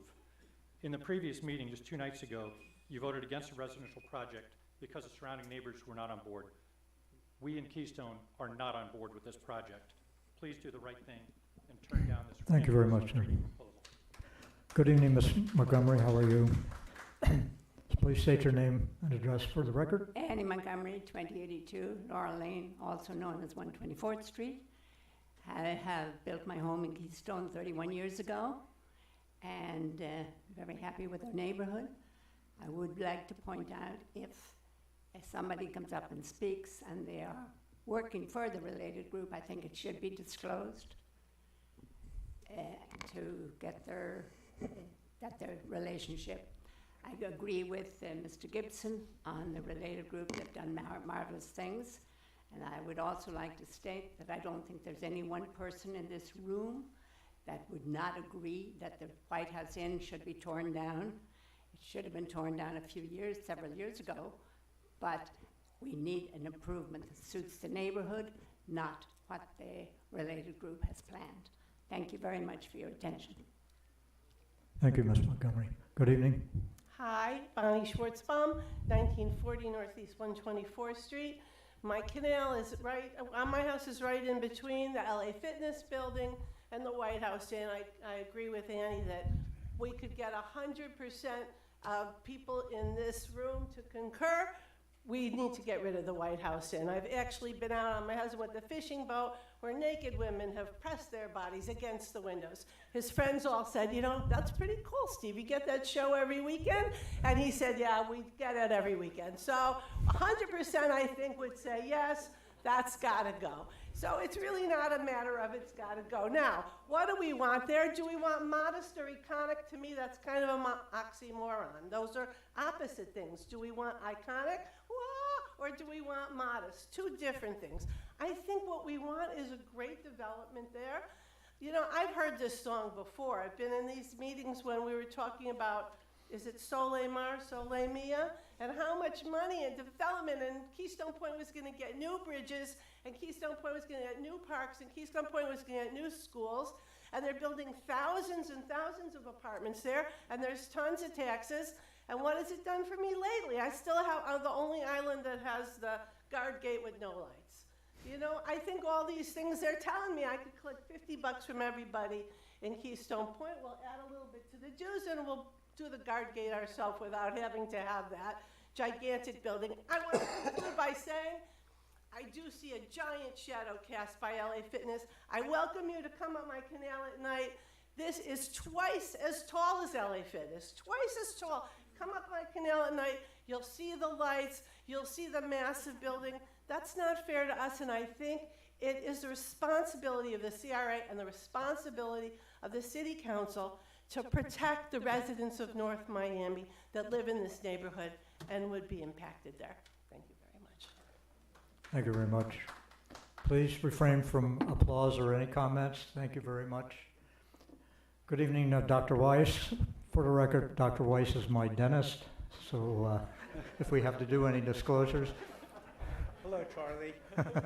Mark Weiss, 12425 Keystone Island Drive. I live 3 houses north of the proposed site of development. And I just want you to know, I've lived there for 25 years. I love Keystone Point. I think that the White House Inn redo is probably 20 years in the making, and it should have been done a long time ago. I feel a little bit, I feel that it should be redeveloped, but not this way. The gentleman presented that he had 50 people in Keystone that approved and thought it was a great idea. I live 3 houses north. Nobody came to me and said, hey, what do you think, or what would it take for you to be on board? And I live 3 houses north of this monstrous development. That's one thing. So he doesn't want to know from the people that it's going to directly impact. They only want to know from the people it doesn't directly impact. Number 2 is if you have a 180-foot tall building that's casting shadows on our bay, and the shadows are somehow damaging the seagrass in the bed of the bay, how much of an impact is it environmentally going to be when it comes time to find out that there are more fish kills and there's no oxygen in the bay, and we have more problems with red tide and everything else that goes on? That's not been addressed either. I know that when I wanted to build a small little dock behind my house, I had to jump through about 150 hoops to get it done. So I'm not even talking about the traffic. You know, we need development. I just think that having a building of that size is a bit ludicrous. Thank you. Thank you, Dr. Weiss. Good evening, sir. Sir, Mr. Chair, I'm here tonight. My name is Josh Fuller, 9665 Bay Harbor Terrace. I'm here as the mayor of Bay Harbor Islands, and I would ask the chair for additional time as the standard courtesy because I'm speaking on behalf of the town, not on behalf of myself. Okay, I'll allow you an extra 2 minutes, sir, if that's okay. You'll have 4 minutes. We would ask for just an appropriate amount of time. This is from one of your neighbors, and this is actually, we actually, as a standard, usually allow for a full speech or whatever else is necessary when your persons come to our town. I'd ask for the same courtesy. Sir, and actually, although I'm not sure I really want to follow 2 people, one person who has having an interesting show behind her place, and at the same time. Sir, I appreciate, and I do understand the importance of what you want to say, but we do have other speakers, and I'll allow you 6 minutes. Thank you. I don't extend to take that much time. All right, thank you. I'll do what I can. We're here tonight because the And, important. yeah, we cannot hear you. If you could. Of course, sir. There You you hear me go. now? Thank you, Mayor. I want you to understand the importance of this to the town of Bay Harbor Islands, and to the point that actually tonight, after you were not able to hear us on Tuesday night, we actually canceled a budget hearing meeting tonight, and I'm actually missing where I would be chairing the council meeting, specifically because my council unanimously elected me to actually show up tonight to follow and provide these words to you. We have significant issues. We want you to do whatever you want for your own city. You have the ability. It's not our prerogative to tell you what to do in your own town. Our issue is that this is premature. You've had the Related Group, which is a fine developer, great reputation, they do great work, I have no problem with them. But you have a developer that has said specifically that they've gone around to all the residents, to everybody else, yet the design that's there comes within feet of Bay Harbor Islands and directly affects the traffic in and out from our bridge, not North Miami's bridge, our bridge, which is also the main safety route for first responders and evacuation route for everyone in Surfside, Bal Harbor, and Bay Harbor. And there's been zero communication. In fact, tonight, one of the things that I heard for the first time, and I went to a couple of the meetings that they talked about when they went to, I went to was Sunkist, and I went to the one here for Keystone. This is the first time they mentioned that during the construction, they were going to shut off all the traffic coming in and out of Bayshore. Well, the problem here is that that means that there is only one legal way for you to get your construction vehicles in and out, and that's through Bay Harbor. Now, that also means that you're going to be running construction vehicles over our West Relief Bridge, which at the same time, right now, we're dealing with structural issues. So that might not be feasible. And so there's two possibilities here. One, if they had communicated earlier, they would not be able to make that promise to you tonight. Or two, they would be making a promise to you and not necessarily keeping it. So the communication makes this whole thing premature. They didn't provide you an engineering study. That's one of the key things here. I want you all to make a decision based on the best available information that you have and that information that helps your city.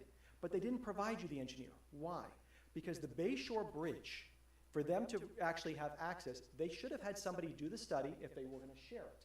If that study showed that what they were talking about as far as access is feasible, submit that and show it. What I think might very well happen is that they're going to later on come back and tell you, well, you know what? We did the engineering afterwards. You've already zoned it for this. Now we have a hardship and we need a variance, and we're going to be changing the entrance on 123rd. That creates a further problem. One of the other things that would have happened if they had actually had any communication with us, and again, this is a fault, I have to say, unfortunately, for Related Group, is their traffic study is based on the current conditions, not on what has already been publicly announced. We are replacing the entire causeway. The entire bridge is coming down. That's not anywhere in your plan.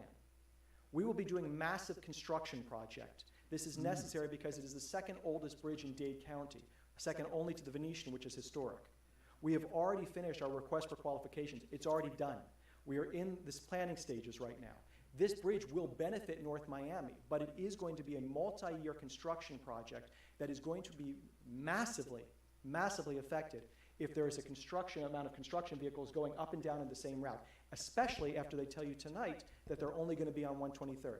Because if you notice, on that route, they can't turn left. If they're going east, they are not allowed to make a left into the White House Inn.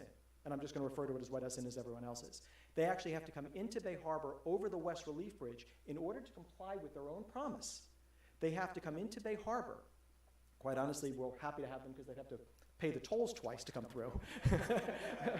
In and out both times, but, right, no, sir. Okay, as he says, maybe. So you see the attitude that they're having here instead of actually addressing it with us. They're going to have that attitude with you guys later on. The problem here is that we want them to do something that's beautiful. We want them to build, and again, we want you guys to decide what's there. What we want is communication from Related that should have come to us so that we can coordinate and make sure that the traffic for our new bridge that's going up is not affected and your traffic is not affected. Because as those construction vehicles go, the last thing we want to do is create a safety issue for everyone in Surfside, Bay Harbor, and Bal Harbor getting in and off the islands.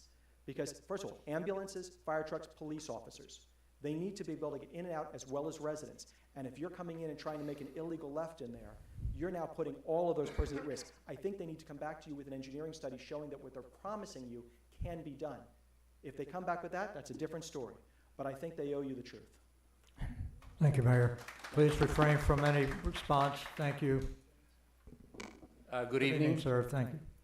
Armando Romero, 12385 Keystone Island Drive. I would say that out of everybody here, I'm probably the most impacted.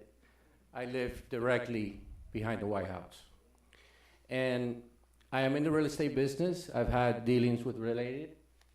I understand their business plans. I understand its economics.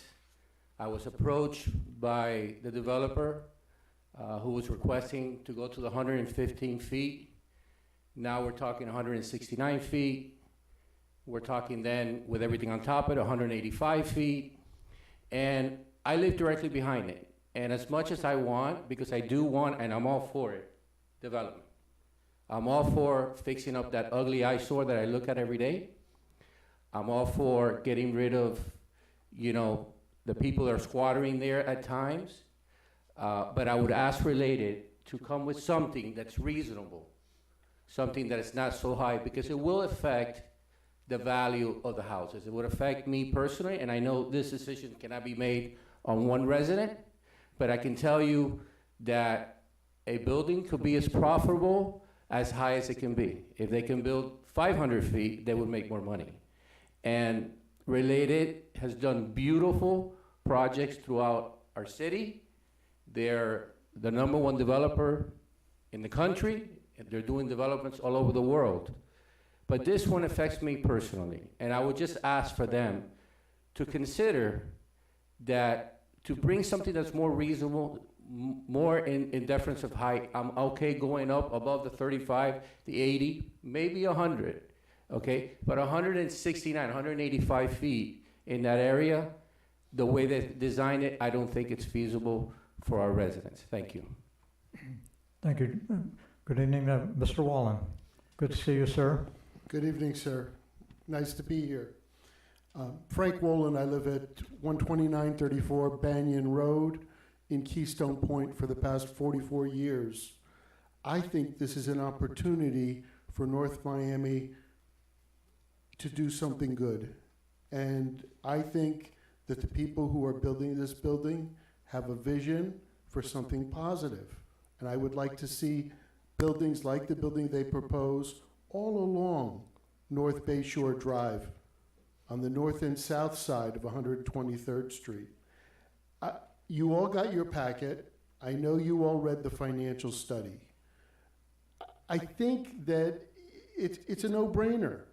54 units, not 100, 150, 54 units, $4.6 million a unit comes to ad valorem taxes to the city of North Miami of $1.8 million a year.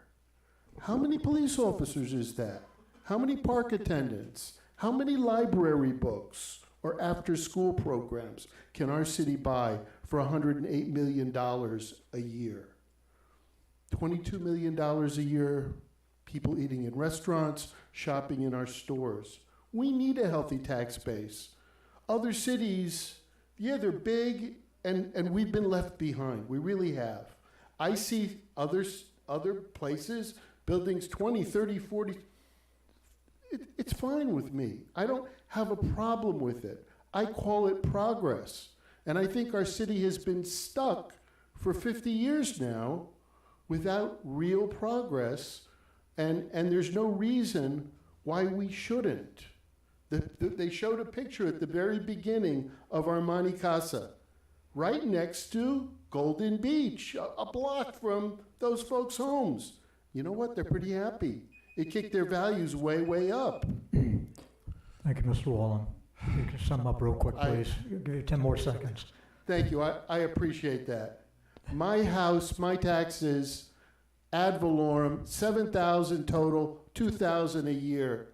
That's the same as 864 other houses in Keystone Point. That is the tax effect that this building will have, just as much as Keystone Point. Thank you. Do the numbers. Thank you so much. Thank you.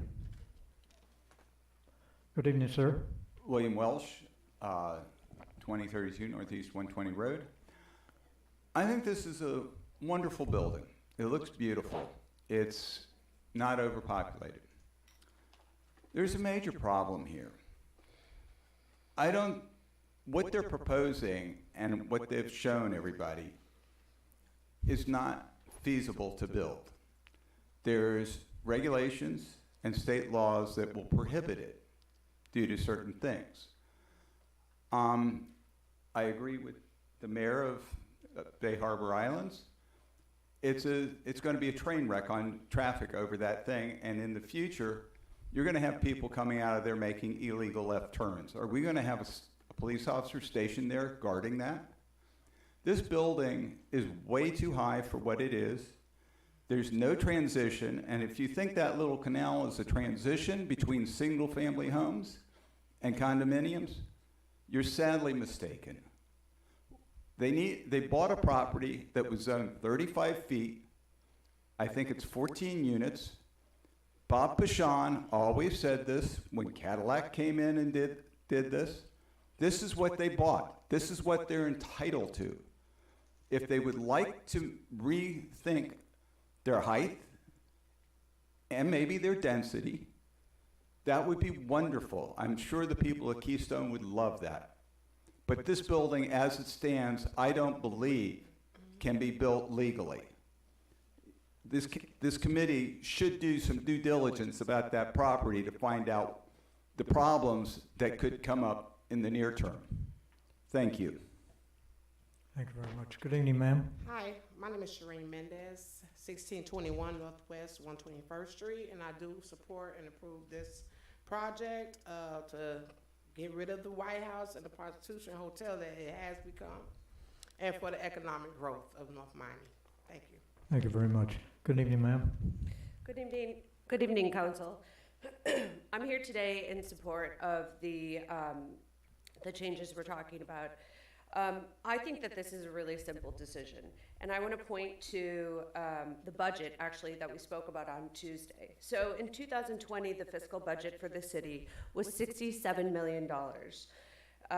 The city has since reduced that budget to $57.6 million, which I commend them for cutting back and trying to equalize the budget. However, that means that $9 million was cut from the budget. And what does that mean? That means that programs, funding was also cut. This project offers $1.7 million in tax revenues the first year and $45 million over the next 20 years. I'm a single mother. I'm a resident at 12,000 North Bayshore Drive, and I see the problems that we have because of the lack of funding. I'll give you a good example. Back in October, there was a shooting at William Layman, this is really hard, at William Layman's Park. And the shooting caused someone, he ran over into into Mariners Bay, and he dropped his backpack with a gun. I have a 5-year-old, and this was really disconcerting to me. He ran down to Majorca, hijacked a woman's car. The police were called. We have a phenomenal police department. They don't have the funding that they need. They were able to rent a monitor that was able to track license plates, and I think they borrowed it from the city of Miami Gardens, and that did seem to help curb some of the problems that we're seeing in terms of vagrants and illicit activities and things like that in the park, but they had to borrow it. It was gone. And so, in conclusion, I just want to say that I think that we really need money in this city to help us to improve our standard of living. Thank you so much. Thank you. Thank you very much, ma'am. Please. Good evening. My name is Please, Steve. no comment. Good evening, sir. Name and address, please. My name is Steve Bass. I live at 2240 Arch Creek Drive in Keystone Point. I've been a resident of North Miami for 25 years. I'm the former president of the Keystone Point Neighborhood Association. I don't have to travel far when I leave my house to be reminded of the significance of bad prior planning decisions. Because I live on Arch Creek Drive, when I walk out my front door, I see the 14 or 15-story towers that are across the Arch Creek Canal that were approved several decades ago and have been an eyesore ever since they are out of scale, because they adjoin a single-family community. And I'm on the south side of Arch Creek, so it's not as bad as the people on the north side whose backyards, when they're barbecuing, have to be in the shadow of a 15-story building, and they look at them, and 100 families look back. I think that and the Majorca Towers, which they seem to point to as the precedent they want to emulate, is really a monument of bad planning in the city. And the people in Sans Souci and Keystone Point basically would point to that and say, never again. This is not something we should strive to emulate and repeat and make the norm. This is something that we've been trying to avoid for the last 30 or 40 years, which is why the status quo rules say what they are, because prior planning commissions and prior city councils wanted to make sure that those mistakes of the past, Majorca and the 15 stories across the Arch Creek Canal, were not repeated. That's why we have an R4 district, and we have a required transition area. That's why we have a 35-foot height restriction. That's why we have a limitation of 12 units per acre, so we don't repeat the mistakes of the past. So yes, that's not a precedent. It's a precedent of what we should not be doing. It's a precedent of bad planning that should not be repeated, that should not be the norm. We don't aspire to be Sunny Isles. If you approve the planning, their application, it's not just one project. It's potentially 186 feet from the White House Inn all the way to Majorca Towers, which will diminish our property values, which will add to our congestion and eliminate all the protections that we've been relying upon for the last 40 years. So Thank you, I sir. urge you to reject the application to change the zoning. Let them put in beautiful townhomes, Thank you very much. lower than 35 feet. Thank you for the opportunity. Thank you. Good evening, sir. Good evening. My name is Eddie Molliner. I am a resident of 1875 Keystone Boulevard. I just want to mention that it would be naive for us to think that the traffic pattern will not be affected. As a veteran of over 25 years in the school system, I love when people say we're going to bring so much money, but at what cost? My children were almost killed by people speeding through Keystone Boulevard because they want to go and cut off the traffic through 123rd. Me personally saw somebody who, when I was making a left turn to my house, went around a foot away from a lady and a baby carriage speeding through because they wanted to go around me out there. So the speed bumps have helped, but it's naive for us to think that all those people in that 54-unit building are not going to be cutting through my street and they're making an illegal left turn into the condominium because there won't be a barrier there in the middle. I don't think that street allows enough space to have a barrier in the middle. So we're not going to have a police officer there, and we're not going to have a barrier. People are going to go in through my street, speed through there to make a left into this facility.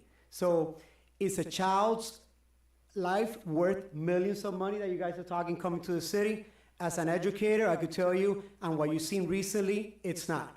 But then again, I hope that this commission will take that into consideration because the traffic patterns of something as big as this will not. Yes, we all want development. Yes, I've been approached by those prostitutes in that building when I was passing on my boat that wanted to get a boat ride, you know.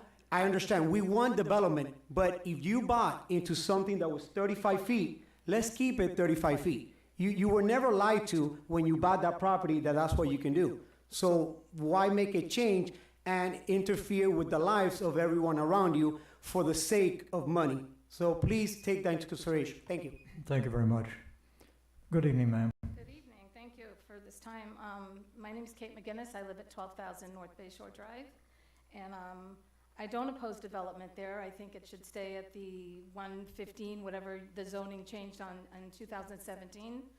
And I just, you know, I'm going to speak to the, you know, the dockage space.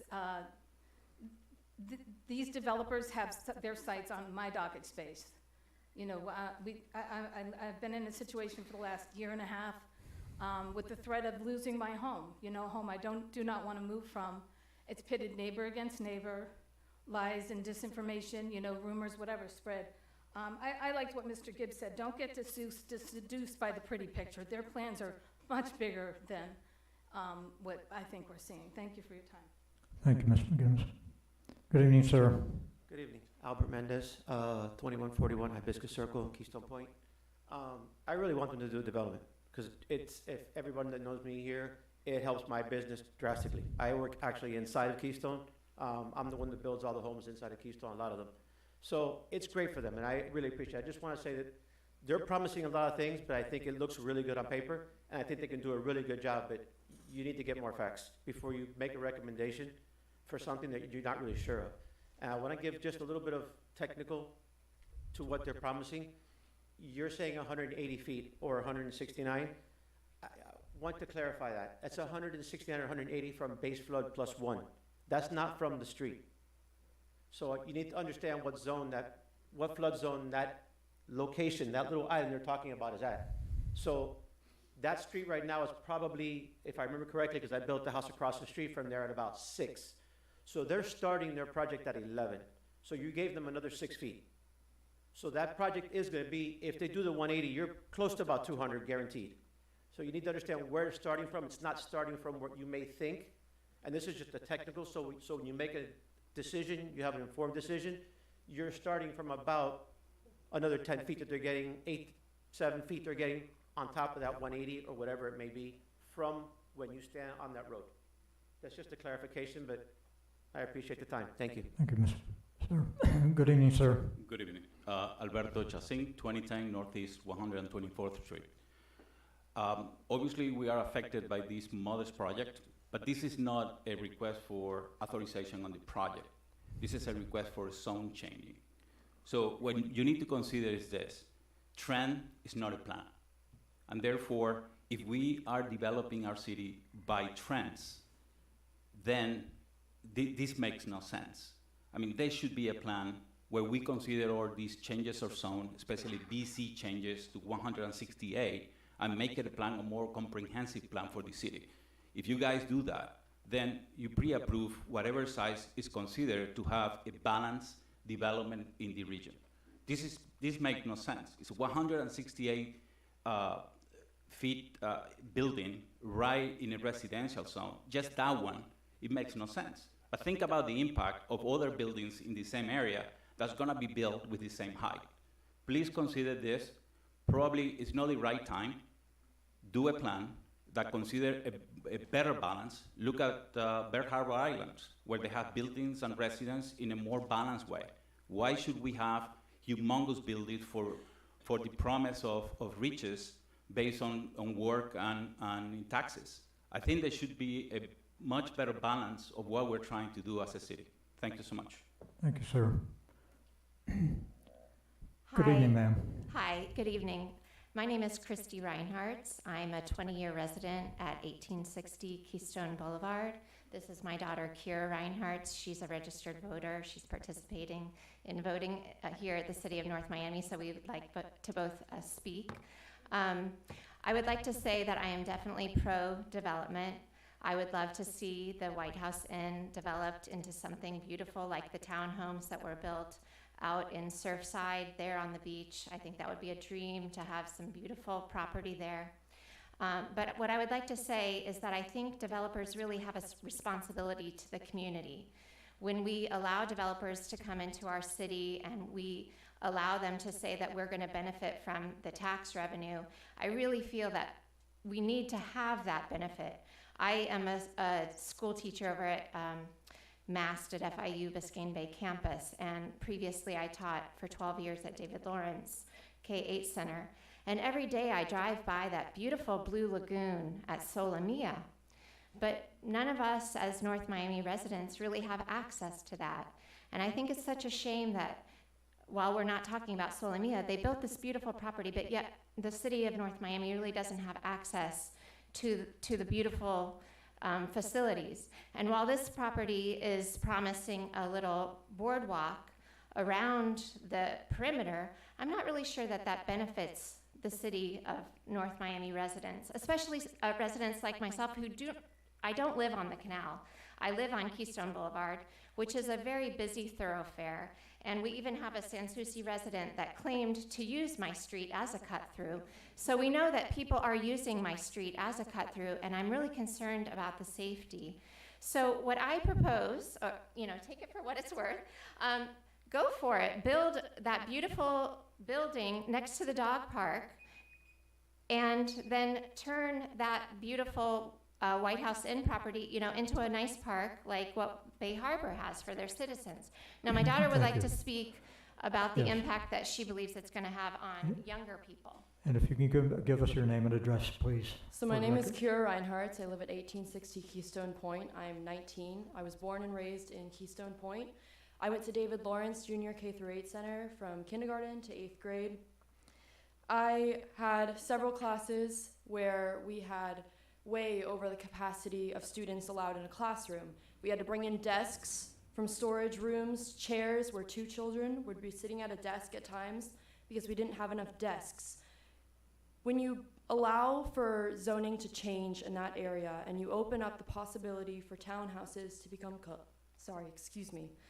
condominiums, what happens to the kids that then live in those condos? What schools do they go to? Do they move into David Lawrence Junior K-8 Center, where that school is already cluttered with children and classrooms are already too packed for kids to sufficiently learn, do those kids then move into that school for that area which is zoned for that school? In addition to the Solomia, ma'am. which is Yeah, which is let still, her, yeah, I'm you've sorry. had yours, yeah, Sometimes I. okay. My PE class in 7th grade had 86 kids with one teacher. What happens to those kids? They can't learn in those environments. So I just, yeah, that's. You want to keep it small. Okay. Thank you so much. Thank you very much. Good evening, ma'am. Hi, my name is Jessica Dopico. I live actually at 22. Can you pull your microphone down Oh, a little bit? sorry. Thank you. My name is Jessica Dopico. I live at 2225 Northeast 123rd Street. So I'm directly the neighbor to the site that they want to develop on. I've actually never been approached by them. I've never been invited to one of their meetings. I found out about the last meeting from Keystone through driving through their neighborhood and saying, okay, great, I'm gonna go and see what this is about. So I'm opposed to the changing of the rezoning. I think it's too large of a building. I think it's just gonna completely tower over our beautiful homes and our waters. I definitely believe I know they presented a traffic engineer plan.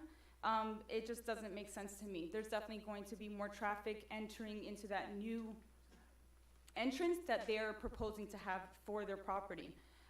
Another concern that brings to me is in my building that I'm directly west of them, how's that gonna affect the flooding issue that my building is already having? Because when it rains, I then have a canal behind me, which is my view, and then I have a canal on 123rd Street, including my parking lot. The other issue I have is they're talking about giving us access to this boardwalk. This is private property. When these units are sold and then they have an association, I'm expecting that's gonna be closed off. No one's gonna want random people walking through their property, especially if they do eventually one day have boats there and docked. Another issue I have is how is this going to affect the rising rent issue that we do have in our city? I often hear everyone talk about how they're longtime residents of North Miami. I've been blessed to own and buy right before the pandemic, and I hope to continue to stay. So my concern is other people who want to actually invest in our community and live here and raise their children, because that is just gonna raise property value and so on. Thank you very much. Good evening, ma'am. Hi, my name is Gail Kornblum. I live at 12785 Maple Road in Keystone. I think one thing that has not been looked at well enough is the infrastructure of our city. We have a sewer leak in front of my house today. They have been working all day. Keystone Point has constant water main breaks. Our sewers cannot handle anything else. I really think that before too much development occurs in this city, the city has got to stop putting Band-Aids on all of the problems and really tackle them. 123rd Street, from the end of the causeway west, floods horribly. When you build that building up another 8 feet, all of that water is going to run off onto 123rd Street also.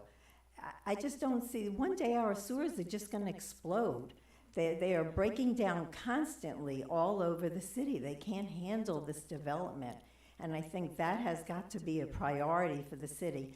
When you look at the number of homes that have turned in the last 2 years in Keystone Point, where they were paying taxes on a value of $200,000, and now those homes have all sold for $2 million, $2.5 million.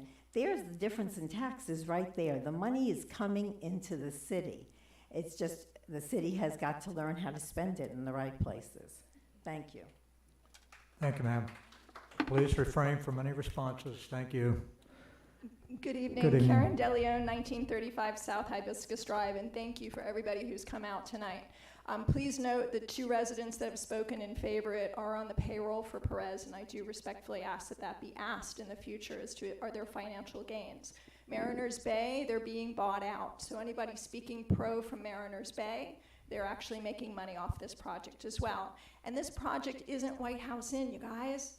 It's everything along Bayshore. Think about it. Why are they asking you to build up Bayshore? Why aren't they just coming and talking about that one property and doing something about that one property?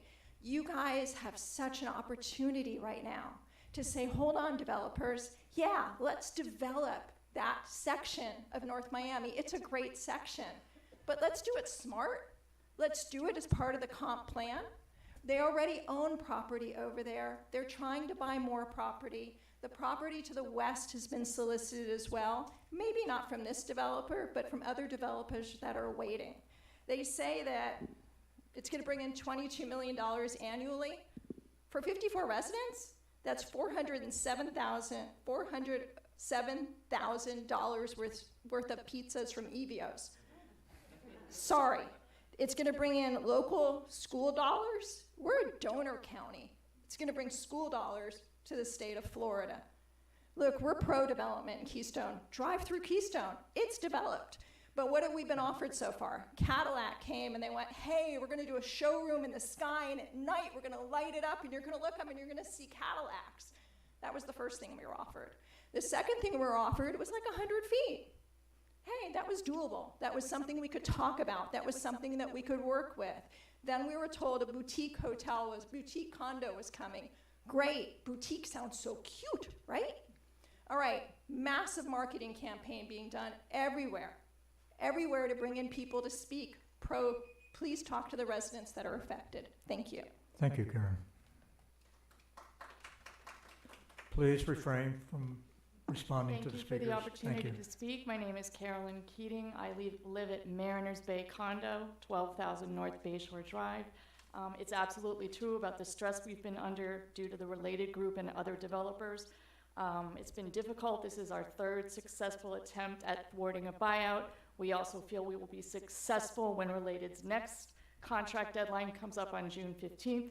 We have the majority necessary to stay in our building. That being said, I am pro-development for the White House blight. I would love to see something go up that's a smaller scale building, something like townhouses, more in line with the type of thing that Bay Harbor Islands has been doing, and I ask you all to respectfully consider that before changing any zoning. Thank you. Thank you very much.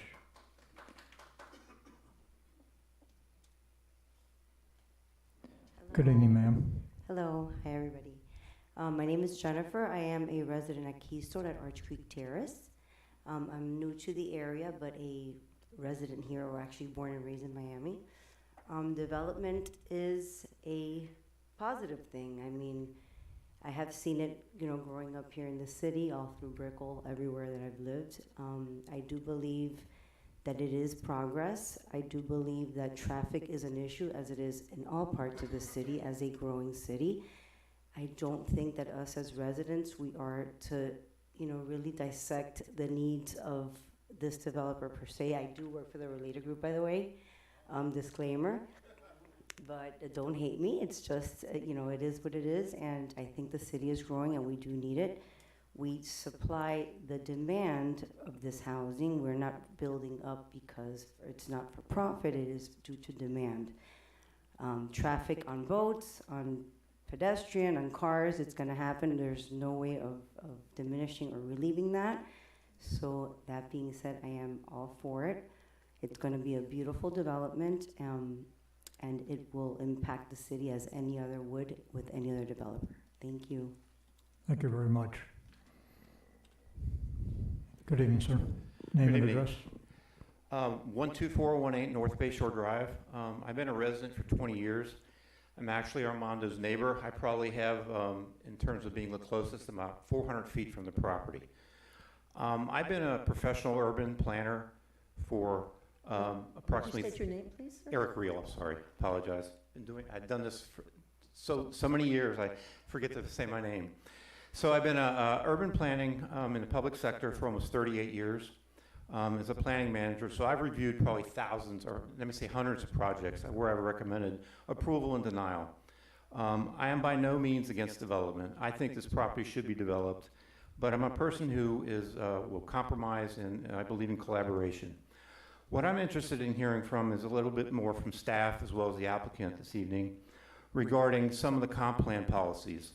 Comp Plan Policy 1.22 requires buffering and compatible transitions between all uses. I'm also interested in hearing about Comp Plan Policy 121, 1.213, where the Bayshore Zone indicates that buildings should transition appropriately to adjacent streets and single-family neighborhoods. I'm also interested to hear how Article 3, Division 10, how this property is physically suitable for the proposed use. Also, LDRs, Section Article 3, Division 10, subsection F says whether the amendment furthers the orderly development of the city of North Miami.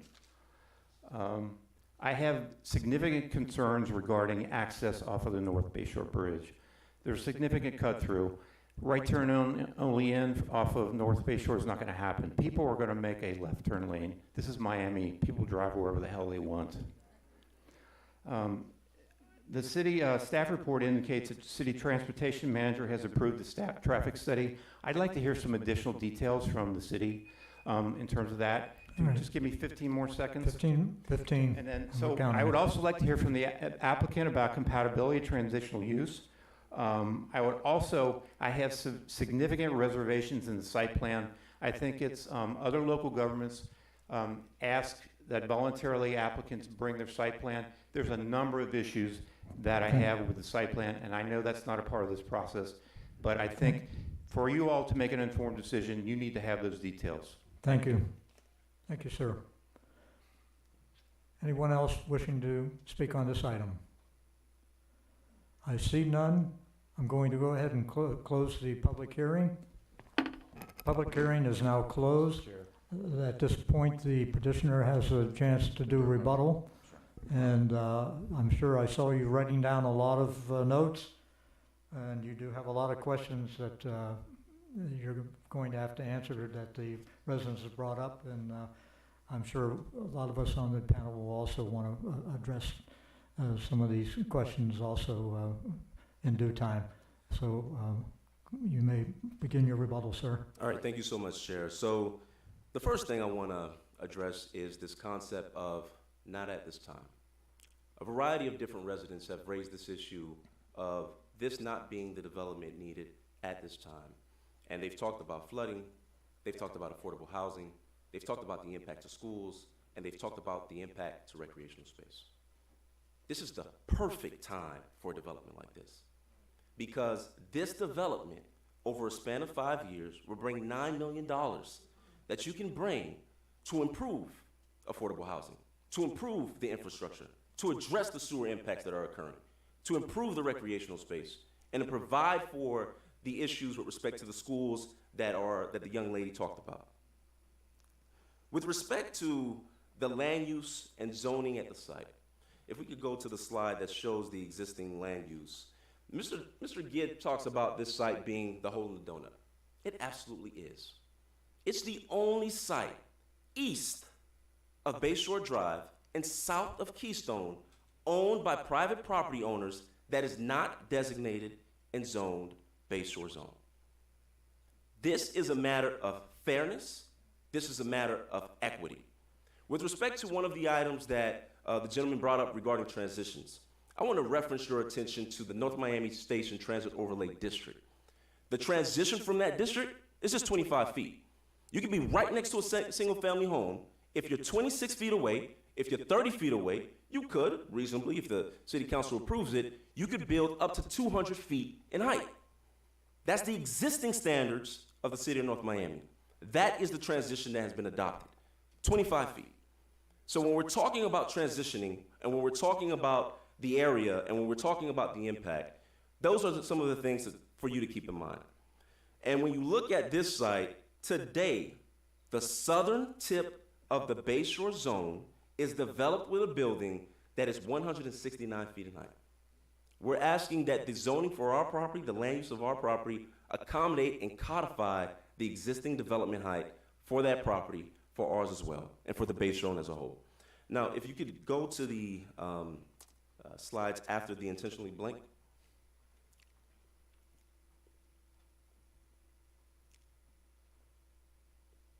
Okay. So one of the things that was referenced at times by several members of the community regarding this development is the negative impact it's going to have on property values. That such a building at this height is going to negatively impact the buildings that are north of it and is going to diminish the property values for those homes. If you look at the slide and you look at number 4, which is directly behind Mallorca Towers, you will see that in 2020, that property sold for $9.9 million, representing an increase of $7.4 million from the date that it was purchased in March 2014. That is a significant increase in property value behind an existing building that is 169 feet in height. Now, one of the things... Please refrain from any remarks. One of the things that came up is that a lot of the neighbors have talked about the neighbors who are immediately adjacent to the site. What about Keystone? What about Keystone? What about Keystone? What about the residents of North Miami who need to have the infrastructure improved, who need to have more access to affordable housing, who need to have the benefits that we are going to be providing as part of the taxable benefits as part of this plan? Now, although Keystone has not provided us with a formal list of items that they would like to see, and I know that there are several residents who have raised items with respect to the 50 residents that we have talked to and who we have met with, those were the residents who were willing to speak with us. We reached out to the Keystone Homeowners Association before we ever even filed. We asked them whether we could meet. They told us that they did not want to meet initially and that we should wait for the community meeting. We did that. We met with several of the members. We had an initial informal call, and we talked about the project. But we have, at every step of this process, sought to affirmatively reach out and to talk to the residents of Keystone. But not just Keystone, because it's not only Keystone that is impacted by this. Your recommendation of denial is going to be denying the larger population of this city the access to these dollars that can be utilized to improve infrastructure, to improve affordable housing, and to provide for the amenities that the city needs in order to improve the city as a whole. Now, there were some comments made by Harbor regarding the site. The entrance to our property and one of the access points that's there is what's there right now. That's existing. There's an entry into the site today that's already there.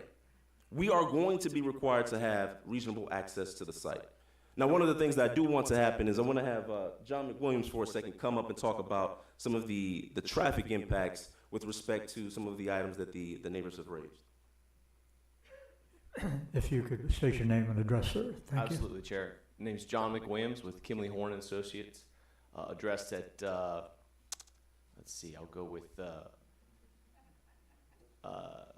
8901 Peters Road, Plantation. Sorry, we met too many offices. Sure. I did do the traffic study on this project, and one of the comments I think I heard was there was a misrepresentation as to how many trips per day. The numbers quoted by Mr. Gassant's presentation were trips during the peak hour, not per day. Obviously, this project will generate more trips throughout the day. As a matter of fact, we estimate the project would generate about 234 trips throughout the day. Not all of those trips occur with 1 hour. They're spread throughout the day. So we typically look at peak hour impacts when we look at a project. Rush hour in the morning, rush hour in the afternoon. And the fact of the matter is the project just does not generate a significant number of vehicles in and out on the causeway during those peak hours. I also want to speak to the access. We studied the access quite a bit before we even got into the site plan. There's a reason that access point is at its location today, and it has a lot to do with site distance along the causeway to make sure that when you're coming out of the site that you can see back towards the ocean and make a safe right-hand turn. So that's actually why the access is there. We did look at providing a full access point on Bayshore, to be quite frank, because of the issue of allowing folks to drive back to the beach. But we knew that wasn't going to fly with the neighborhood at Keystone. So we restricted it just to an inbound access only, which allows you to come from the west, make a left on Bayshore, and then make a right into the site. If not, you would in fact have to cross the bridge and do a U-turn somewhere on the other side of Barrier Island, probably on the island itself, on the bridge island itself and come back. So that's why the access is the way it is. Now, how someone from the site will get back to the beach, it'll be just like anybody else who has a driveway on Northeast 123rd Street where they can't make a left out, whether they can't make a left out because of a regulatory sign or a raised median. They'll have to make a right-hand turn, go down to the next light, make a U-turn, or even turn into the existing street grid to come back around to head east. Now, we don't generate a significant number of traffic as a whole on this project, let alone a significant number of cars actually headed to the beach. So those maneuvers are going to be nominal. That's all I have. Thank you. John. Thank you, John. In addition, there were various statements regarding the domino effect of this project. That approving this project, if you could go back to the land use and zoning slide, approval of this project north of Northeast 123rd Street will somehow require that the properties west of Bayshore Drive also be redesignated and rezoned. But the Bayshore zone has been there for some time now, and it's been limited to the east side of Bayshore Drive that entire time. And any redesignation, any rezoning would have to come before this board and would have to go before the city council. This is the last site in this area that is directly on the bay and not on the canal. So we are creating an opportunity to really provide for a modest development. Why am I saying a modest development? It's 54 units. 54 units that over a 20-year time frame will provide $45 million to the city. And that's it, 54 units. We could go to 100 dwelling units, but that's not what we're interested in. We've submitted, and we know the site plan is not before you, but when we submitted our plans for this application, we didn't just submit a land use plan. We didn't just submit a zoning plan. We also submitted a full site plan with civil engineering, with architectural plans, with landscaping. That entire package was part of the submittal that we provided. Now, we know that that's not in front of you today, but that's a part of the commitment that we're providing, and that's the investment that we've made to say this is what we want to do as part of the redesignation and the rezoning of this site. So that's going to be our commitment. Then there were some statements regarding the dock spaces that would need to be there, that there would be a ton of dock spaces there. There are not going to be a ton of dock spaces there. We would have to go through a rigorous process with FDEP in order to get the dock spaces approved at this site. And it's only going to be, we anticipate, a very limited number of dock spaces. I don't know if we can have more than a nominal amount of dock spaces on the property.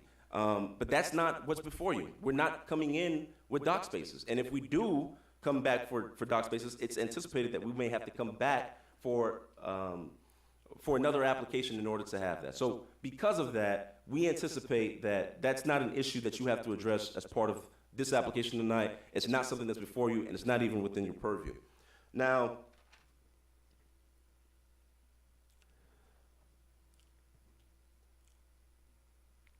one of the things that has to occur as part of this is the recognition that this development does provide for these opportunities that we're going to be providing as part of the taxable benefits, but in addition to that, as part of the community benefits.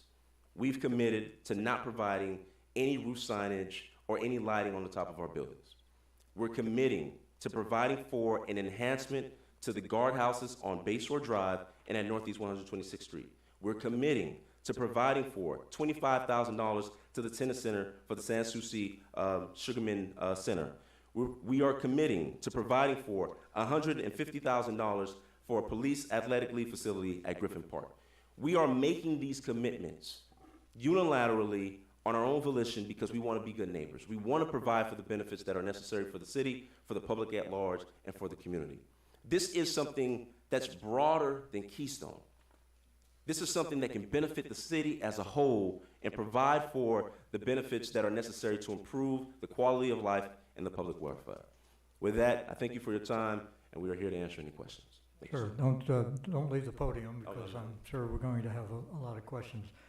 At this point, staff, if you don't have anything, I would like to go ahead and have discussion brought forth by each member of the commission. There's nothing you would have to want to add. And you can wait till our summations and our our input? No, sir, the staff report is what staff is proffered, and that is our last comment on the subject matter for your Thank you. consideration, sir. Okay, I'm going to ask each one of you individually. Mr. Each just left the room, but so by the time we get down to that end, we'll try to get everybody in. I want to begin with Mr. Clark. I always ignore you because of where you're sitting. You and Mr. Bob are always left out or left to the end. I'm going to ask you, sir, to begin our discussion, and I welcome your input, sir. No, so my question would be to staff. I know we've touched on. It is. Sorry. My question is to staff about the adjacent properties that are R4. Now, rezoning this property, I've known their council has responded. Their council has already responded. What's the process? Would we be going to Board of Adjustments if they wanted to change those zonings, any of the property owners along that adjacent? They would have to go through the same process this applicant is going through. It would require amendment to the comprehensive plan. It would require a map amendment, of course. And it would require a zoning map change as well. So they'd have to go through the same process this applicant is going through. Okay. Did you hear me? Yeah. So one question. You guys didn't speak to parking? I know there's a basement parking. How many spaces are being allocated within the? 113. Thank you. My pleasure. That's all I have at this time. Thank you. Mr. Bob, you have the floor. Okay. First, thank you for your presentation. My pleasure. Thank you. So I think the first thing for me is one of the points that was made had to do with the bridge, and during construction, needing to drive over, and your proposals of blocking off access to part of the road. Could you address that? Absolutely. So, as part of the construction of any site in Miami-Dade County, in particular in the city of North Miami, there's going to need to be a traffic operations plan that we're going to need to enter into.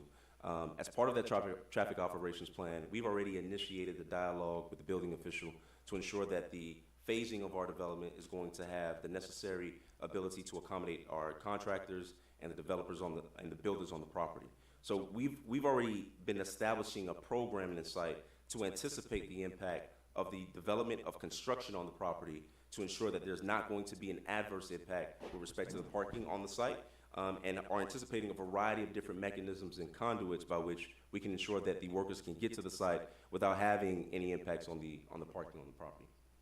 No, but I'm specifically referring to the bridge. So there were comments made that there's two bridges in question. You're talking about the that we causeway, need- sir? Yeah. He's talking about the causeway. So, and then The there were causeway some bridge, structural correct. questions that were being raised about that.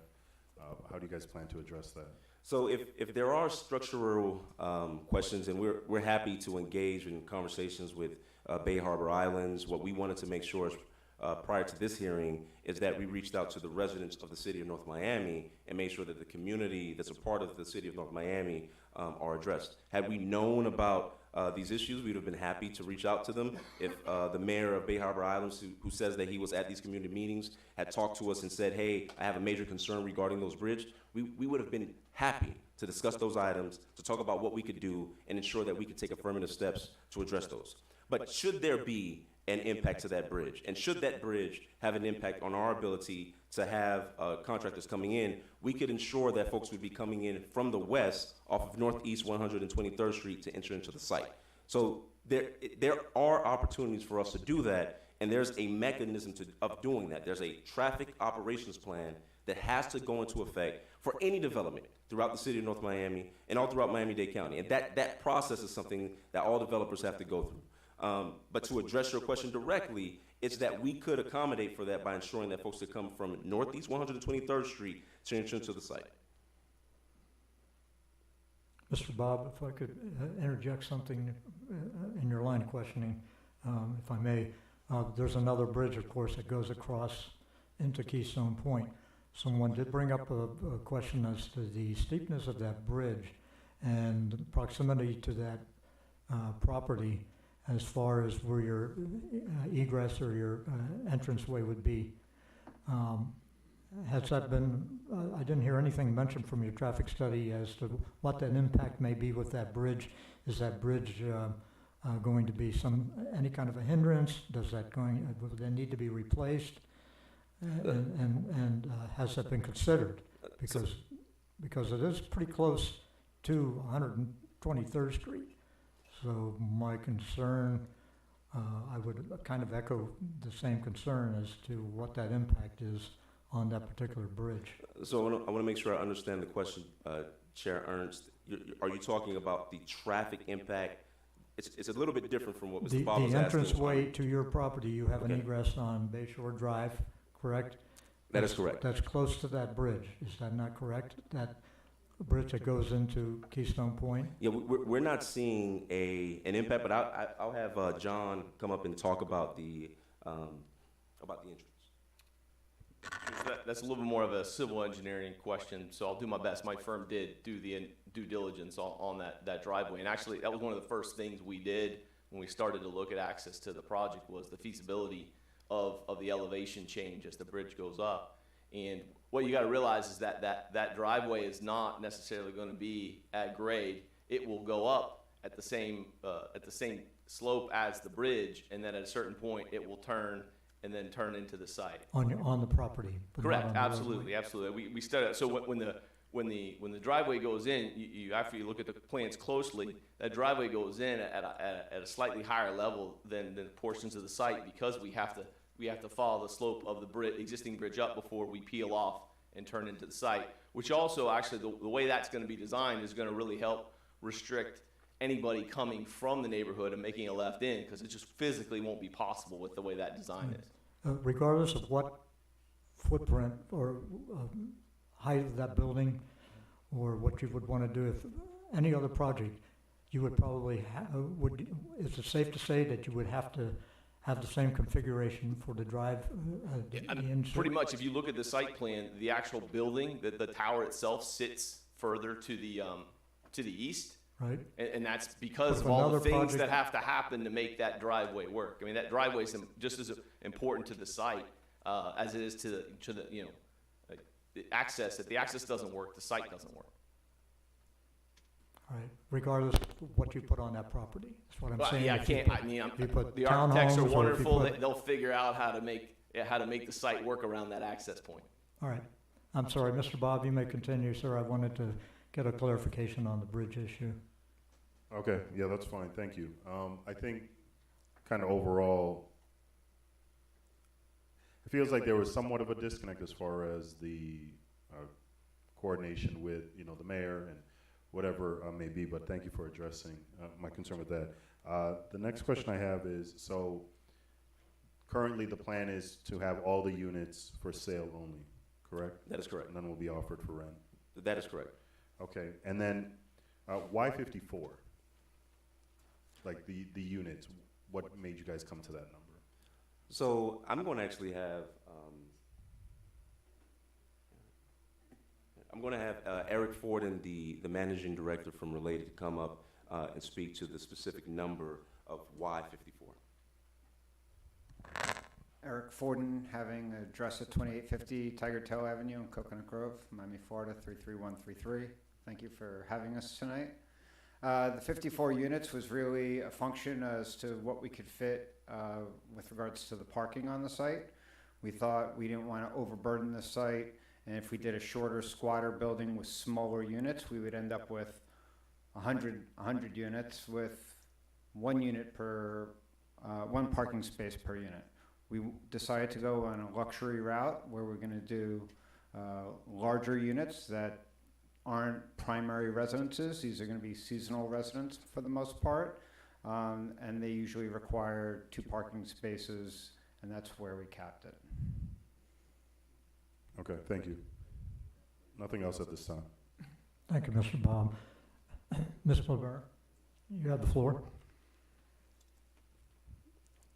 I would like to thank everyone. Thank you, Mr. Gassant, for your presentation to all of the residents of the city of North Miami. Mayor from Bell Harbor Island, thank you so very much for your leadership, sir. Before I even ask my questions, I I truly believe it is a shame. It is a shame that the city has waited an entire decade to address a blighted property that not only brought prostitution, squatters, in an area where 60% of this city's tax dollars are coming directly out of this area.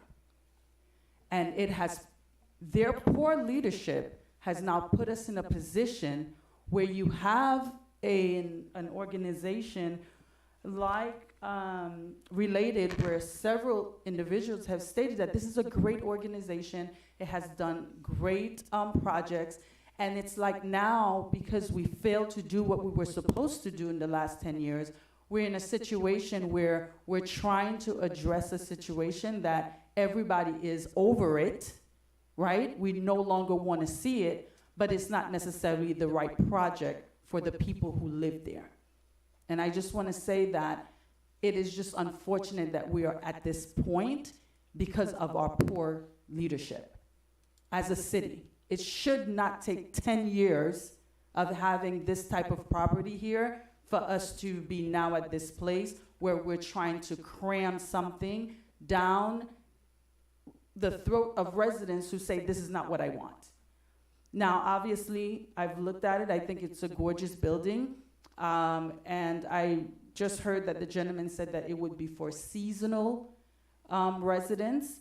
And so I'm sure that the idea is to bring in people who may like the area where North Miami is situated, and this might be a great vacation home for them.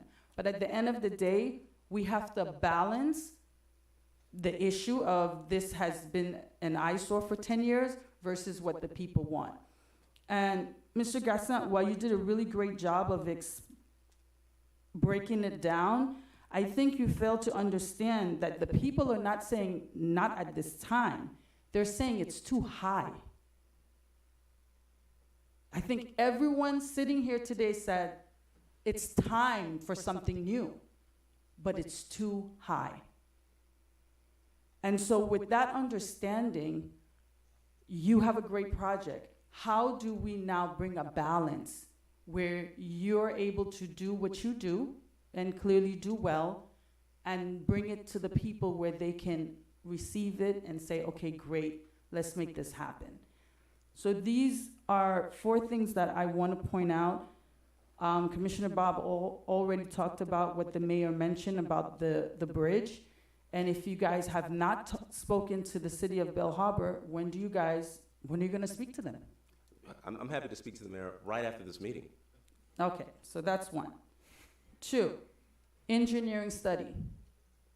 So we've already provided a full civil engineering study. If you're talking about the engineering study that's apparently owned by Bay Harbor Islands, we would need authorization to do something like that. So we can engage in that conversation and figure out if something like that would work and how we get something like that to work. But we have for our project, we'll take a step back again. As part of the process for the land use, zoning, and the site plan, we were required to provide a civil engineering study as part of our project. We've provided full engineering plans as part of this process. So that's already within the city. We've done that. Kimley Horn is our civil engineers. So we've done that. So it's not something you failed to do. He apparently was not aware that you have done it. The mayor is talking about something else. He's talking about the engineering study, I believe he's talking about the engineering study regarding the bridge that Bay Harbor Islands is doing to determine what the structural issues are and trying to get a sense of what potentially we could do. Now, again, the mayor says that he was at the meetings where we presented our application to the associations. If he was in fact there at those meetings, we made it abundantly clear at every single meeting that we wanted to know what the community wanted. And the mayor could have easily talked to myself, he could have talked to Andrew Chesnick, he could have talked to Eric Forden, he could have talked to Pedro Snell. Every single one of the related representatives at every single meeting were there. So I'm going to leave it at that. I'm happy to talk to the mayor after this. I would rather we keep on point with issues that would affect the zoning. The other thing is the item we have before us. The Thank you. dockage. I mean, clearly, the point was made. If I could afford $4.8 million condo, I mean, my boat's coming with me too. So what's going on with that? Yeah, so essentially, it just doesn't work that way, right? Because you have a developer who's going to create a condominium documents with respect to what can and cannot be placed there. So you can't just say, yeah, I'm going to bring my boat Okay, here with respect to the so property. hold on. So when they purchase these condos, they will understand that it does not come with a dockage. So when they purchase the condominiums, they will understand that if we are able to get docks approved on the site, what the limitations would be for that. If we have to go through a rigorous process. That's, again, separate and apart from what you're doing here, where we have to get permits from the Florida Department of Environmental Protection with respect to that docks. That's a rigorous analysis, and that may be some ways away before we can even determine whether we can have docks here. But the assumption that we're going to automatically have docks, that's just not the way it works. We have to get permits for that. That's a detailed process, and that's a very rigorous process to ensure that there's not going to be any environmental impacts, that there's not going to be any marine impacts. That's a detailed process. Okay, no problem. No problem. Last and final question. What has been the communication with FDOT? So I believe that our team has talked to FDOT initially. We've had several rounds of communications with them. Our traffic engineer, John McWilliams, and the team at Kimley Horn has met with them to have a sort of preliminary discussion regarding the main entrance off of Northeast 123rd Street, because that roadway along the east side of Northeast 123rd on the east side of Bay Shore Drive is under FDOT jurisdiction. So we would have to make sure that the access to the site is going to be approved by FDOT. So those preliminary discussions have already been had. We're confident that we can get that access.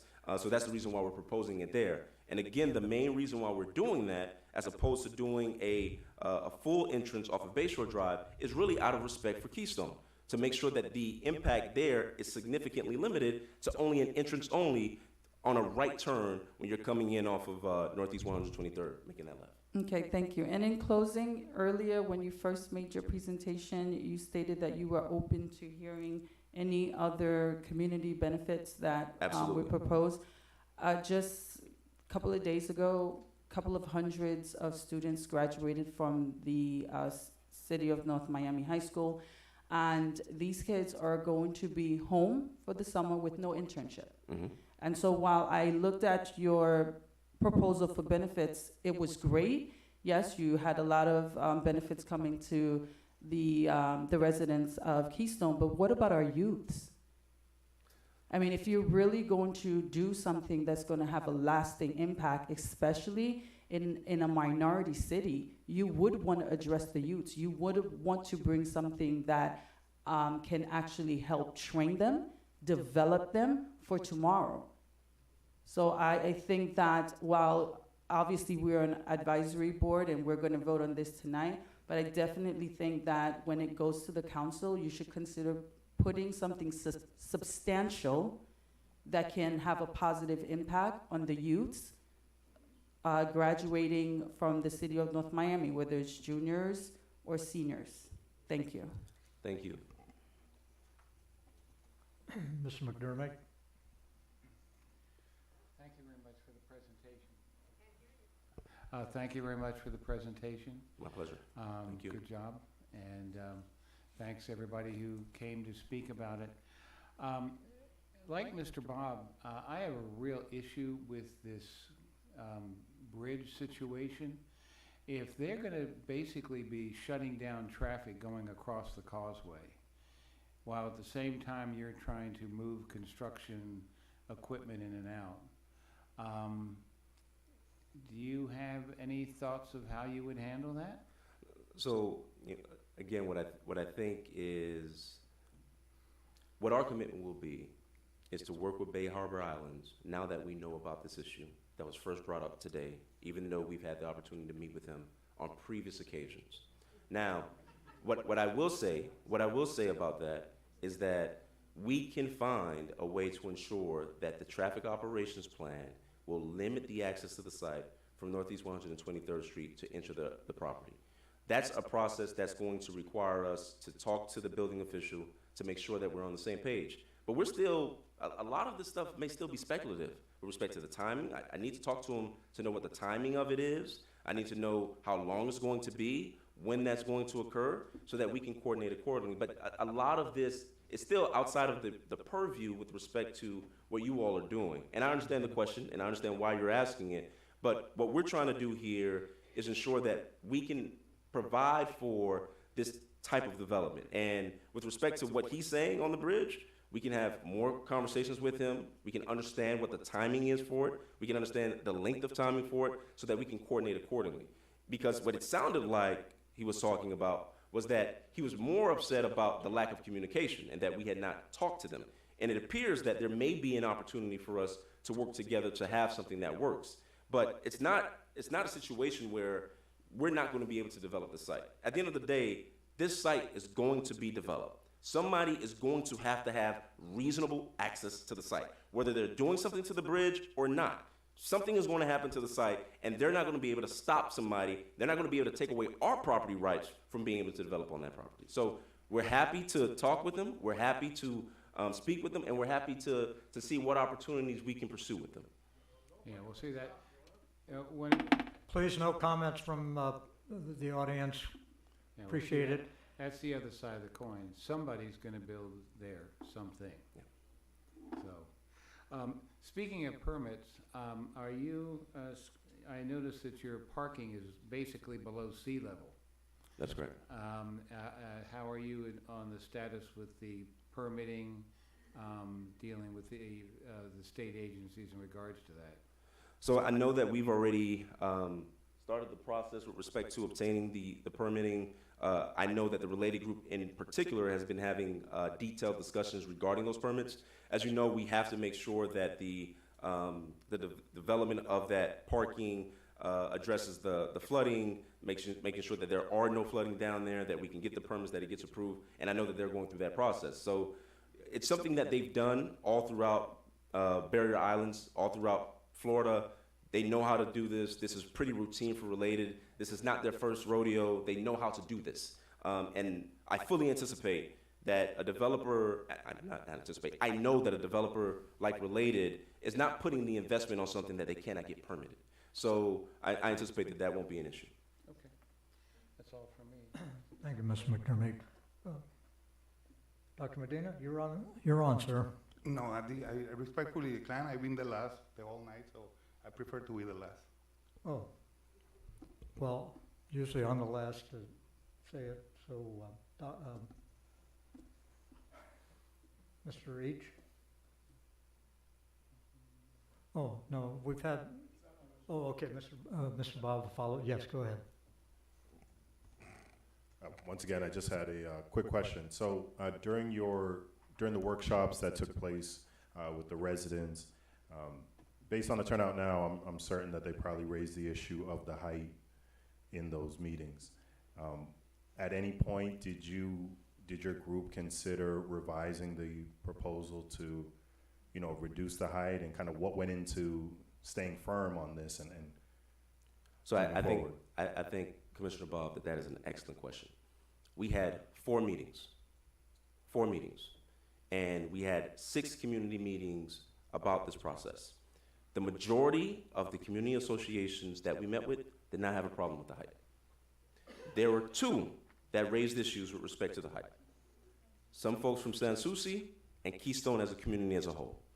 But because of the benefits of this project, because of the beneficial impact of this project, we thought it was appropriate to ensure that the entire community as a whole, North Miami is an entire community, not just composed of Keystone. Correct. It has a variety of different neighborhoods, a variety of different segments of the population, and every single one of them are either going to be beneficially impacted by those taxable revenues or adversely impacted by not having access to those taxable revenues. So when we met with the majority of the communities and the community associations, the majority of them didn't have an issue with the height.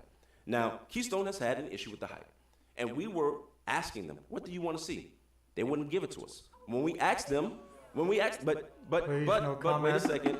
Please, no comment. Wait a second. One of the things that we asked them for was also for the community benefits, what they wanted to see on the property and what we could provide. Now, when it comes to what we are doing at this site, we think that it's fair, we think that it's equitable, and we think that it's logical.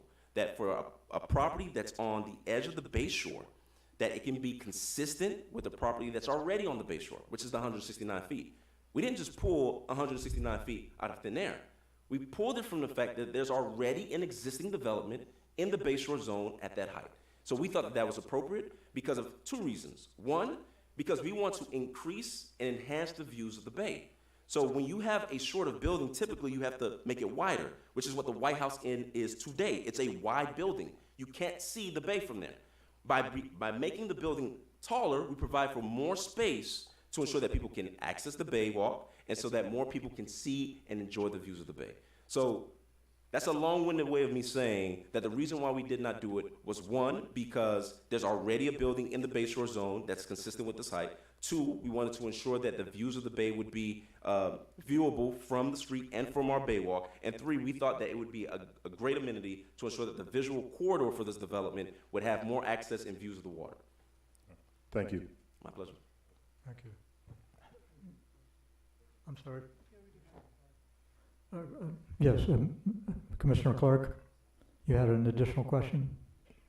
Yeah, this is, I don't know if staff can answer this, but there's been comments to this existing structure that's 169. Was that built as part of the Bay Shore zoning, or was that zoning changed after that building was built, or? Those buildings are much older than the current Bay Shore zoning. And buildings that are over 150 feet are actually legally non-conforming. So they were built a long time before the Bay Shore zoning. So it wasn't technically built under the Bay Shore zoning? That is correct, sir. Okay. So now that we're talking about that, my understanding is the Bay Shore zoning is 110 feet. I believe it's 115 feet. 115, okay. I guess I'll let everybody else. Is the motion tonight is I'm sorry, you're right, it's 110 feet. 110. My apologies. The motion tonight is either to approve changing the zoning to Bay Shore zoning and then amending it to the new height. If the group or this chair decides that we prefer to amend the zoning to be to the zone, but not the height, that's a recommendation we can't make, correct? You have to, yes, there are two requests under the one application. One is to change the zoning, and then the second piece of that is to amend the text of both the comp plan and the LDRs to increase the height. So Okay. those are two separate. Thank you. All right, Ken, Mr. Reach? Yes, I'd be more than happy to ask a few questions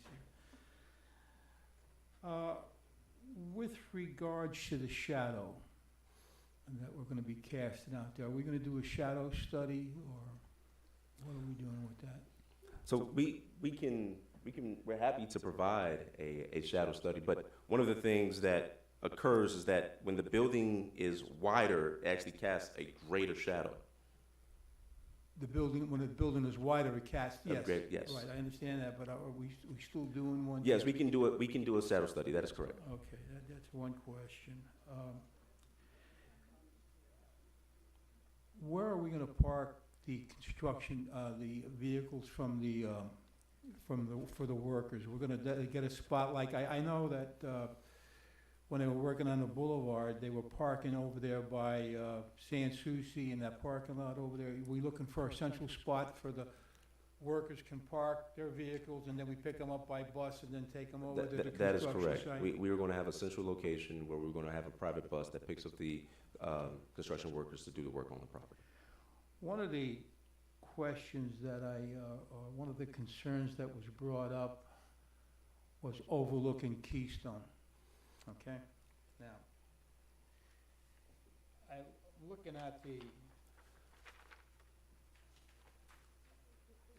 schematics here, and I see that most of your visuals, your Ken, can you balconies lean into your are- microphone, are- sir? We can't.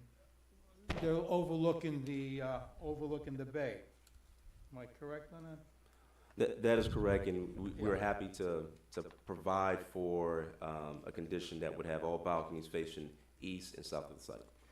Can we move the ones that are facing north to the south, so that would not have any intrusion onto Keystone?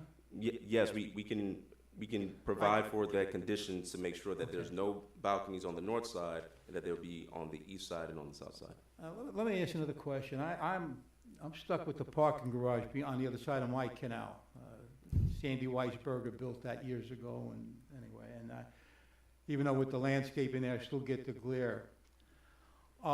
Is there a type of glass that we can use that diminishes the amount of glare that you see from Keystone? The amount of glare that Yeah, you in other see- words, instead of, the last thing people want to see at night is a Christmas tree out there. They don't want that brightness, that harshness. They want to enjoy their yards. Is there a way that we can, I'm sure there's products out there that can. So. Okay, go ahead. Paul Del Canal with Architectonica in Coconut Grove. Yes, definitely there's materials that we can specify that will give less reflectance and glare. Okay. And back to the thing about the balconies facing the neighborhood, we've already studied, because Related has actually come to us and said that we want to see how we can look east and south and not towards the neighborhood, because Going north. from their meetings, Okay. they knew that. Okay. The other question let me ask Debbie, when we talked about 169 feet, and you said that we can go 20% more for mechanical, is that right? That's what our code currently states, yes, sir. Okay. What is the end point with this project here? How So- many feet with the mechanical? So the top of the very top of the roof is an additional 15 feet from I'm the sorry? 169. It's an additional 15 feet. So you guys are gonna go an additional 15 feet on top of the 169 for the mechanical. So for it the would be- mechanical, yes. okay. The architect's behind you. The other question I had is, Hold on, 1 second, he was answering. I'm that. sorry, Yeah, that's usually the elevator core in the Right. center of the building, so it's not going to be visible by the time you're up there. It's not gonna be the whole building? Yeah, It's just no, You're no. not gonna, probably gonna know, okay. Correct. Your cooling towers included Yes, in that too? those are centralized. All right. Mm-hmm. Okay, all right. You explained the entrance on North Bay Shore, and the other comment I wanted to make about traffic control out there. When traffic comes from the east and is going west on 123rd Street, I see a lot of construction sites with the traffic plan where they hire off-duty officers or what have you to work that. Are you guys going to consider that in your operation? We can absolutely consider that to ensure that we have the efficient Okay. traffic operations. You were talking about community benefits a little earlier, and let's say this project gets approved. You're talking about 2 guardhouses, not the guardhouses, but the gatehouses. I shouldn't say guardhouses, gatehouses. That is correct. What would you be looking to do with that? I mean, what type of, are they going to be high quality, or if you put them up, are you going to have tile roofs and good stone, or, you know? Eric Ford, once again, from the Related Group. Yes, we're working with Jimmy Tate and his constituency of over 50 residents that have communicated the desire for the type of stone, the type of roof, Okay. what they want. Not just the guardhouse, but also the landscaping surrounding The the guardhouse, landscaping, yeah. the bollards, the lighting leading up to it. This is important not just for Keystone. I mean, this is important for North Miami. We want to dress this area up. We're going to be adjacent to it, so we want this area to be as beautiful as possible, and that's why we're more than happy to make this proffer. If I could interject, staff, I need to interject this. I was unaware that James Tate had anything to do with this related property. He doesn't. He does not. He does not. He has What zero. part did he play in this? You've mentioned his name has come up twice. He's someone I know that is very influential in the neighborhood, and I've reached out to him to Okay. see if he has people that are supportive of the project and what he's looking for in the project. The reason why I Plus, have when to- we've spoken to people at Keystone, Yeah. they haven't wanted to communicate with us. Okay, yeah. And Jimmy has. The reason why I had to mention that is I've mentioned to Debbie that I am a subcontractor with Informa, and they are my major employer. and they are in a big legal battle with James Tate over the boat show in Fort Lauderdale, which I am a part of, and also the organization. There's a suit that has been, they are actively engaged with Mr. Tate that would affect my working with Informa. I had asked if Mr. Tate had anything to do with this project, and I was told no. So I just wanted to get that cleared. And Counselor, if you think that there's because of his name being mentioned tonight. I don't think that creates a conflict for you. Okay. Okay. All right. I did not know, and I would have brought this up before we started hearing the presentation, but. And Chairman Ernst, the only thing I want to say in response to that is that Mr. Tate is not a part of the development team. Okay. He's a community resident who lives in Keystone. All right. Okay. That's all I needed to know. Okay. Because I did hear the name twice, and I didn't want to cause any kind of legal hassle here. Thank you very much. Thank you. The other question I had was with regards to the bridge going into Keystone on North Bay Shore. Now, a gentleman earlier mentioned that the grade was too high. Are we looking at rebuilding that bridge? How is that going to operate? I'm kind of concerned about that. The reason I am is I walk over that bridge every day. As Mr. Cassant mentioned, there are engineering plans in the full package, and part of those engineering plans that my firm prepared studied the grade, and we actually went out and got extra survey elevations of the grade to make sure that we could build that driveway off the bridge.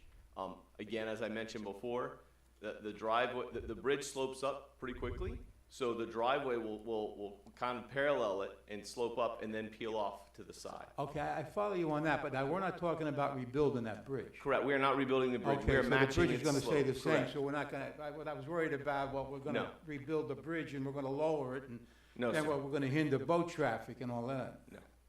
Okay, well, that's what I have for now. Street lights in Keystone. Has that been brought up to you guys on Keystone Boulevard or anything like that? To my knowledge, we have not heard anything regarding You might street want lights to in take a Keystone. look at that. I know we were looking at a bond issue a few years ago to redo the street lights. You know, we're talking about community enhancements. You know, I appreciate the money going to the PAL since I helped start that many years ago. But no, I really do. It's really important for at-risk kids. It's really commendable. You might want to take a look at the street lights in Keystone. Absolutely. I think that's, we were looking at a bond issue, then the bond issue fell apart. We're looking at the bond issue with the two guard gates, or the guard houses, shouldn't call them guard gates, guard houses, that fell apart also, but okay. All right, that's what I have for now, and, one other question.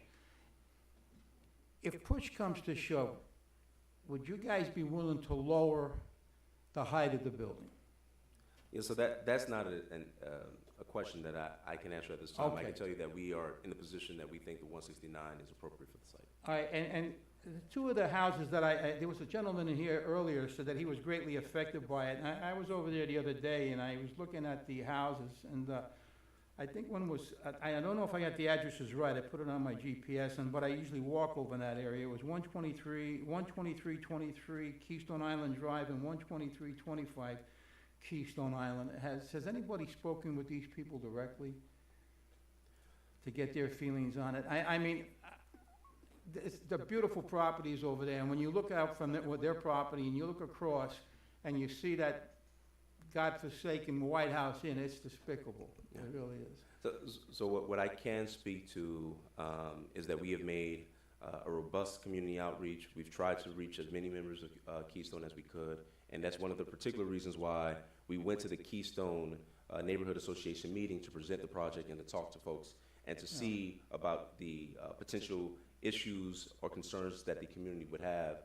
But we haven't heard back from them regarding that. But we have reached out to a variety of different folks, and I don't know if Eric has additional information. I've personally spoken with Armando.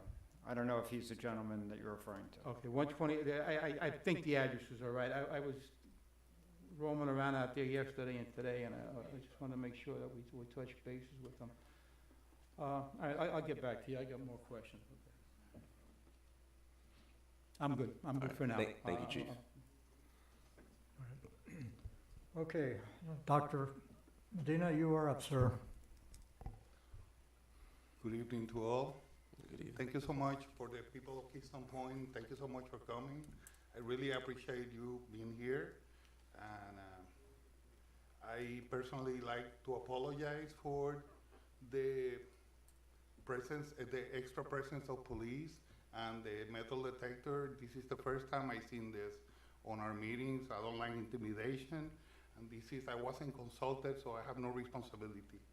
Yeah, and I take none about the heavy duty presence of police officers here. And so I'm gonna start with Pedro and I'll get back to you. I'm sorry, Pedro. How do you pronounce your last name? I'm sorry. Gasa. Yeah, I'm not going there. So you're gonna be Pedrito. So thanks for referring to the White House Inn as a dilapidated building. It's much better than what is being put on Facebook twice a day. Very fancy word that you put together in Facebook. Not you know, whoever.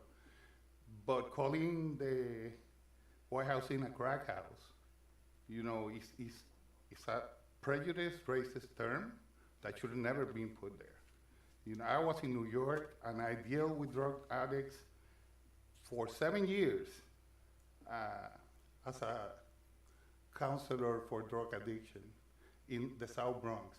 I was there when the crack epidemic happened, and that building has absolutely nothing to do with a crack house. So I appreciate you calling it a dilapidated building. So I was wondering if you were going to hire Navy SEALs to do your construction, but the mayor of Bal Harbour answered the question that you're coming through there, so I guess that's their problem. But the only way you can get there, like he said, is through there. I thought you were going to jump, you know, or swim, but that's okay. So you use a common tactic of divide and conquer, you know, excluding the people of Keystone Point, putting them apart from the rest of the city and our interests. We're one city here in North Miami. That's one. Two, those people are my family.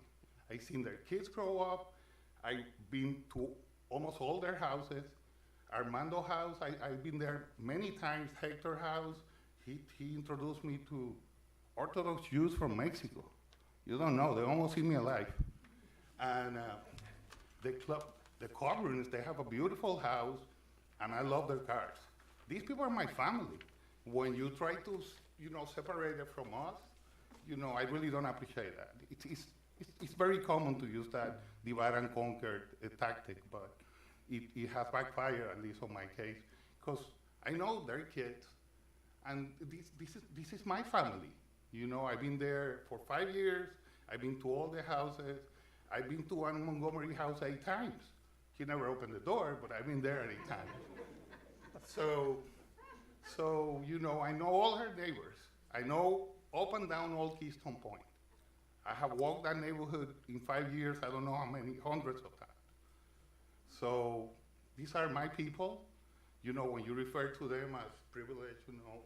Yeah, I never used the word privilege, but I understand. Yeah, so, you know, it did backfire, you know, trying the divide and conquer. I know they have worked for, you know, their, you know, battles, but in this one it doesn't. So now I would like to talk to the traffic guy. Thank you so much. You were very polite. I appreciate it. And the presentation was very professional. Hi. Hello. Thank you so much for using the latest edition. The last time you used the 2015, which is an antique, in another building, another project. Well, it's your firm. I don't know if it was you, the one who was here. Yeah, that's not familiar. No, okay, so, well, thank you for using the latest one. The book, and I appreciate that the book includes 2 studies made in Miami Beach. This is a national book that all of you use, apparently, for your formulas and algorithms.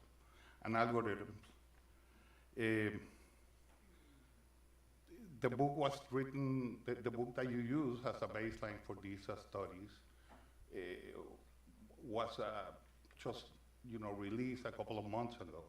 But still, that book is, doesn't take into consideration the increment of traffic that buildings bring as far as Uber breakfast, because these people are rich. So they're gonna have Uber breakfast, Uber lunch, Uber brunch, Uber dinner, and the munchies at night.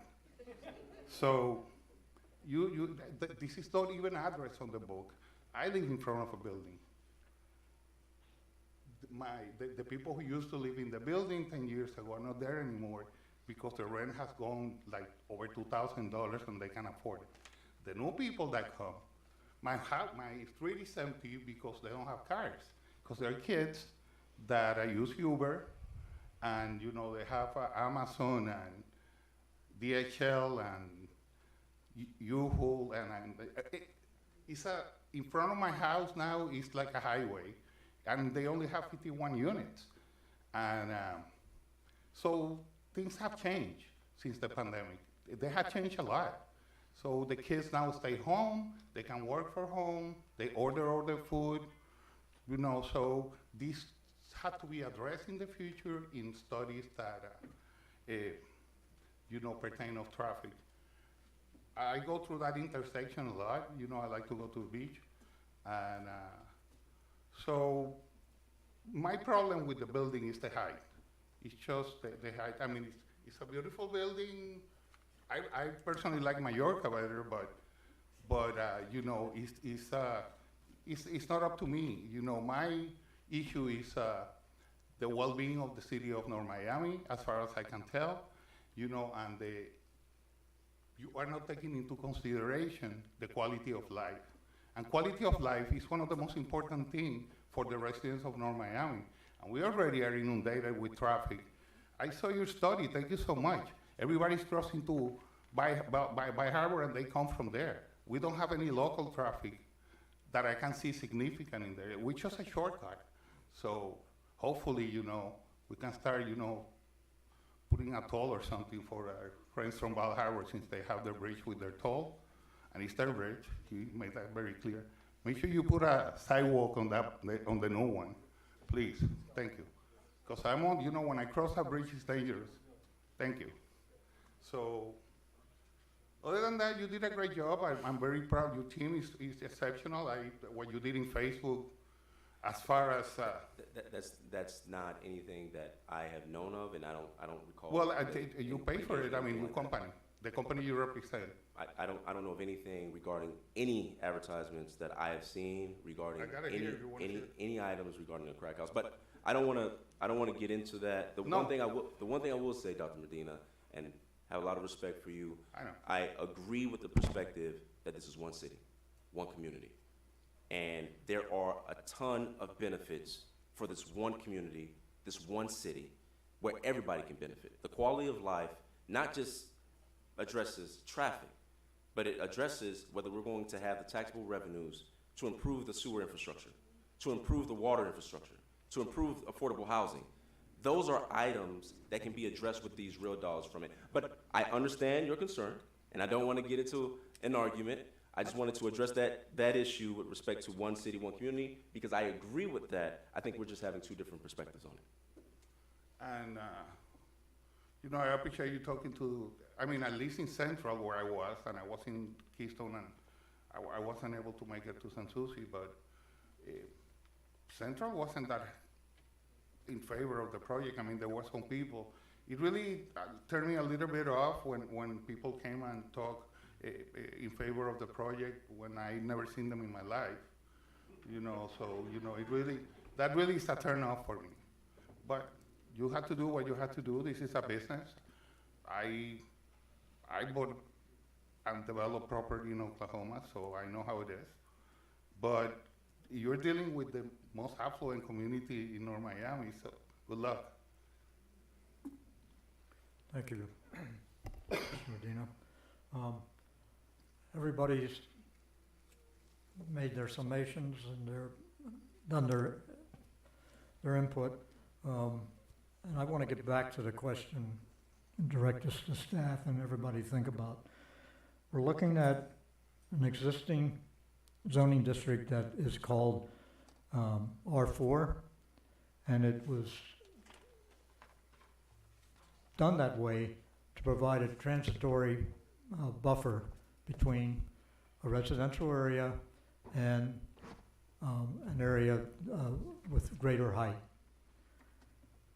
And I've always maintained throughout the many years I've been on this panel, and I was one, by the way, who voted for taller buildings in the city in certain particular areas, and also admitted to some short-sightedness when we started looking at situations like this that come up that could greatly affect a residential area because of the height. And so this has come to us, and me looking at this going, okay, I'm looking at an F4, it was designated that for one purpose, and that was to be transitory, and that buildings would not be greater than what we would ask for them to be in F4.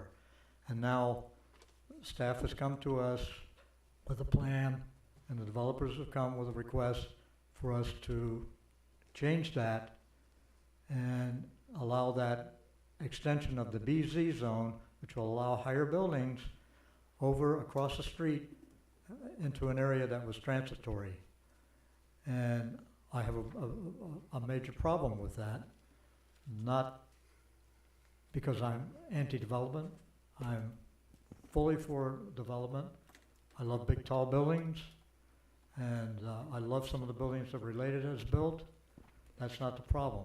The problem is that I feel that we are engineering this to accommodate something that probably should have been stopped immediately and said, that's a transitory area. We can't, I just feel that the city and the developers should have recognized that the real purpose of why that was an F4, and that was to keep the height at a minimum. And then you look toward the west, which is F4, and somebody did bring up a good point. What is there to keep that from becoming a part of the BZ also, or extending that territory toward the west? I don't think there's any guarantee that that could happen. So you would end up getting greater height along 123rd Street. That's a problem, because it's a narrow strip, as you well know, with those townhomes, and a narrow passageway. So, again, with all good faith, when we did when we planned for these taller structures to be allowed in certain districts, we put in place transitory zones. That F4 along there serves its purpose as a transitory zone into a single neighborhood. That is my problem that I have with allowing a building that you're asking to be 164 feet be put in a transitory, having that zone changed to a BZ to accommodate something that I think we could probably develop at a different height. Maybe not you, but another developer or whatever. But again, it's kind of, I don't want to use the term dare us to do it, but you put us in a position to kind of compromise what we originally designed. And I, being on this panel for over 20 years, I was an architect of that plan to keep transitory zones fixed in the areas and not have it be impeded upon. This has all the footprints, all the fingerprints of an impediment upon that transitory zone. And, with all due respect to the Related, I know you do a great job, your developments are great, but you have to understand why we had transitory zones. And that was to limit height and density in those zones. And that area is a transitory R4 with a limited height. So, that's just something everybody, that's my opinion. I would, please don't react. You know, how everybody wants to vote on this. Mr. Chairman, know, I have a- Chairman, Yes. so with the presentation of Mr. Gasson and all of the residents that shared their concerns and with what you just said, I would like to bring forth a motion to approve with condition. The first condition would be number one, they would have to go back to the community and renegotiate a height that they are in agreement with. And the second condition, excuse me? And the Well, second yeah, condition, I don't think we can do that specifically because of what's before us is changing that zoning from BZ or from R4 to BZ, yes.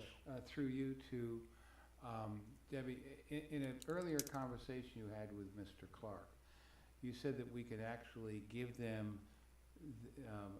height, but not change the zone. Is that, was I clear, or did I misunderstand that? The opposite, sir.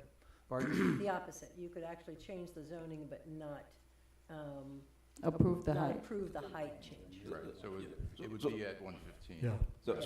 May I jump? Be at 110. May I jump in? The only thing I want to say is that there appears to be some discussions regarding where recommendations from the Planning Commission can come to.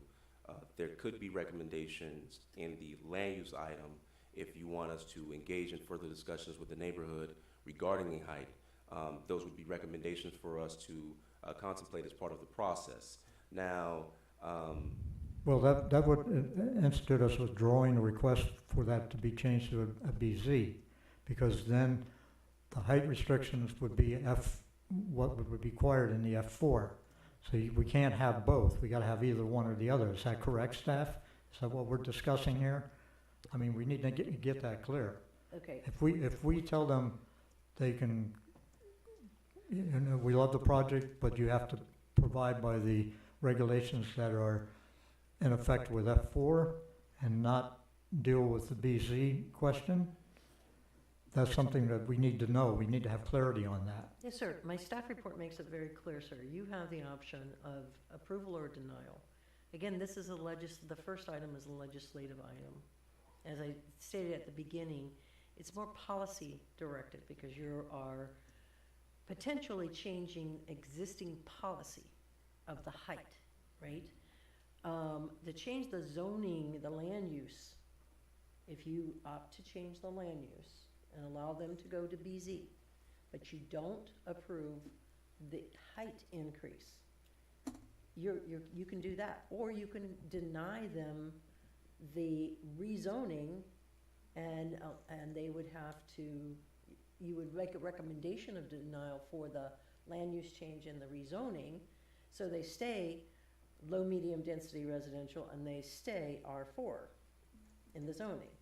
So you have those options. You have the option of, you have three options. Approve them both, deny them both. Approve one of them, deny the height increase. Or you just, or you didn't, you would not go back and say, now negotiate a different height. Because if you give them the Bay Shore, but you say you can do the Bay Shore, but you can't increase, we are not interested in increasing the height in the Bay Shore zone. You can do that as well. Or you can just deny both requests. Well, I turn that question to the counselor. You have a 169-foot feet building in that BZ now, but you don't have an in R4. No, but that was my question originally, and Debbie answered that that's a non-conforming building because it was built prior to the BZ zone existing. So. But what I'm saying is anybody in a BZ zone, or right now, if they came to you and wanted to put a 15-story building in there. It's not allowed. It'd be 110. It was 115. How much? No. It would only be 110 in the BZ. Yeah, in the BZ, the height is 110. Right. So they're Right. requesting two things. They're requesting a change in the land use and the associated zoning map. change in to height. go up and become Bay Shore. Subsequently, or additionally, I'm so sorry, additionally, now they're saying, we'd also like to change the height in the Bay Shore, which would not just affect this parcel, but would affect the other parcels that are also in the Right. Bay Shore. Right. And when I met with you, and this is why I brought it that way, because when I met with you, you made it very clear there's two parts here. That's right. Okay, so if there's two parts, why can't we agree to one part and then put conditions on the second part? Because you're requesting a change to the Bay Shore zone height. So one of them automatically comes with the other? No. No. No. You can, remember we talked about how this is a policy decision? Correct. Right, so the policy part of it is changing the height, right? So you're changing the height in the comprehensive plan as envisioned in the Bay Shore zone. They're requesting you to change the land use and zoning to Bay Shore from low, medium density medium. residential and R4 zoning. Right. With the but they're asking for that height to be added into that. That is correct. So now they're asking, then they're also, and that's a separate thing. One is a map amendment, one is a text amendment. You're hearing them both. One is an amendment to the future land use map of the comprehensive plan. The other piece of that is a text amendment to the comprehensive plan to change policy. That's the height piece of it.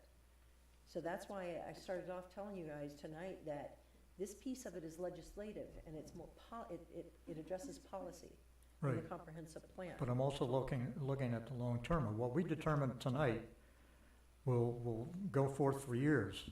And it will affect So not we need just to, their we need to, parcel. we need to have it kind of The height you change know, doesn't affect just documented that that, parcel. that, It's that also we the don't other want parcel. any, we don't want any increase. I'm trying to get the temperature of the, Well, of the, I mean, I think of the commission, and I think, are we all in agreement that we're fine with 110 feet? Can I, in no, the can I, BZ? man, Yes, go ahead. Probably because you know, we seem to be behind the curve every time. I've been in the city 50 years, and I remember when, back in 1980, whatever, we said nothing higher than 4 stories, and it killed the city. It just killed it. The other day, I think it was Steve Bass brought up 135th Street. And I remember the controversy when it was first the outrigger going up and all this other stuff. Well, the outrigger's been up there now, it's called Spinnaker or whatever, it's 134.99, Biscayne Boulevard, that's what they get their address off of. That's about 16 stories. That's been there since 73, 74. 2020, 2000, 135th Street, they're both 11 stories. 2350's 14 stories. Then you go down to 2370, it's 4 stories. And then between 2400 and 2418, it's just 3-story townhouses. And then you got small apartments. Then you go back up again, you have 2450, it's 11 stories. 2500, it's 14 stories. Then 2600 is 4, 4, and 4, and then you have the townhouses at the end of 135th Street. And I heard somebody say, well, that's not a nice neighborhood. No, it's a beautiful neighborhood with the passive parks and the townhouses on the north side of the street. And yes, I like to see the height increase along the North Bay Shore Drive. I think that would bring in people with disposable income, increase our tax base, and improve that whole area. You know, Mr. Prevotel just sold his buildings. They were 4 stories, and they were needed to go. I walk by there every day. I look at that Majorca Tower. It's 169 feet. It's beautiful. The people in there are beautiful. They're nice.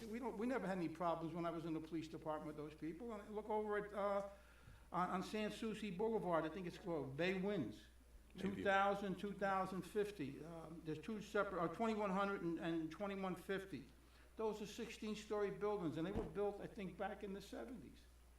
And you have San Souci behind it. Across the street, you have townhouses. Then you have 4-story buildings.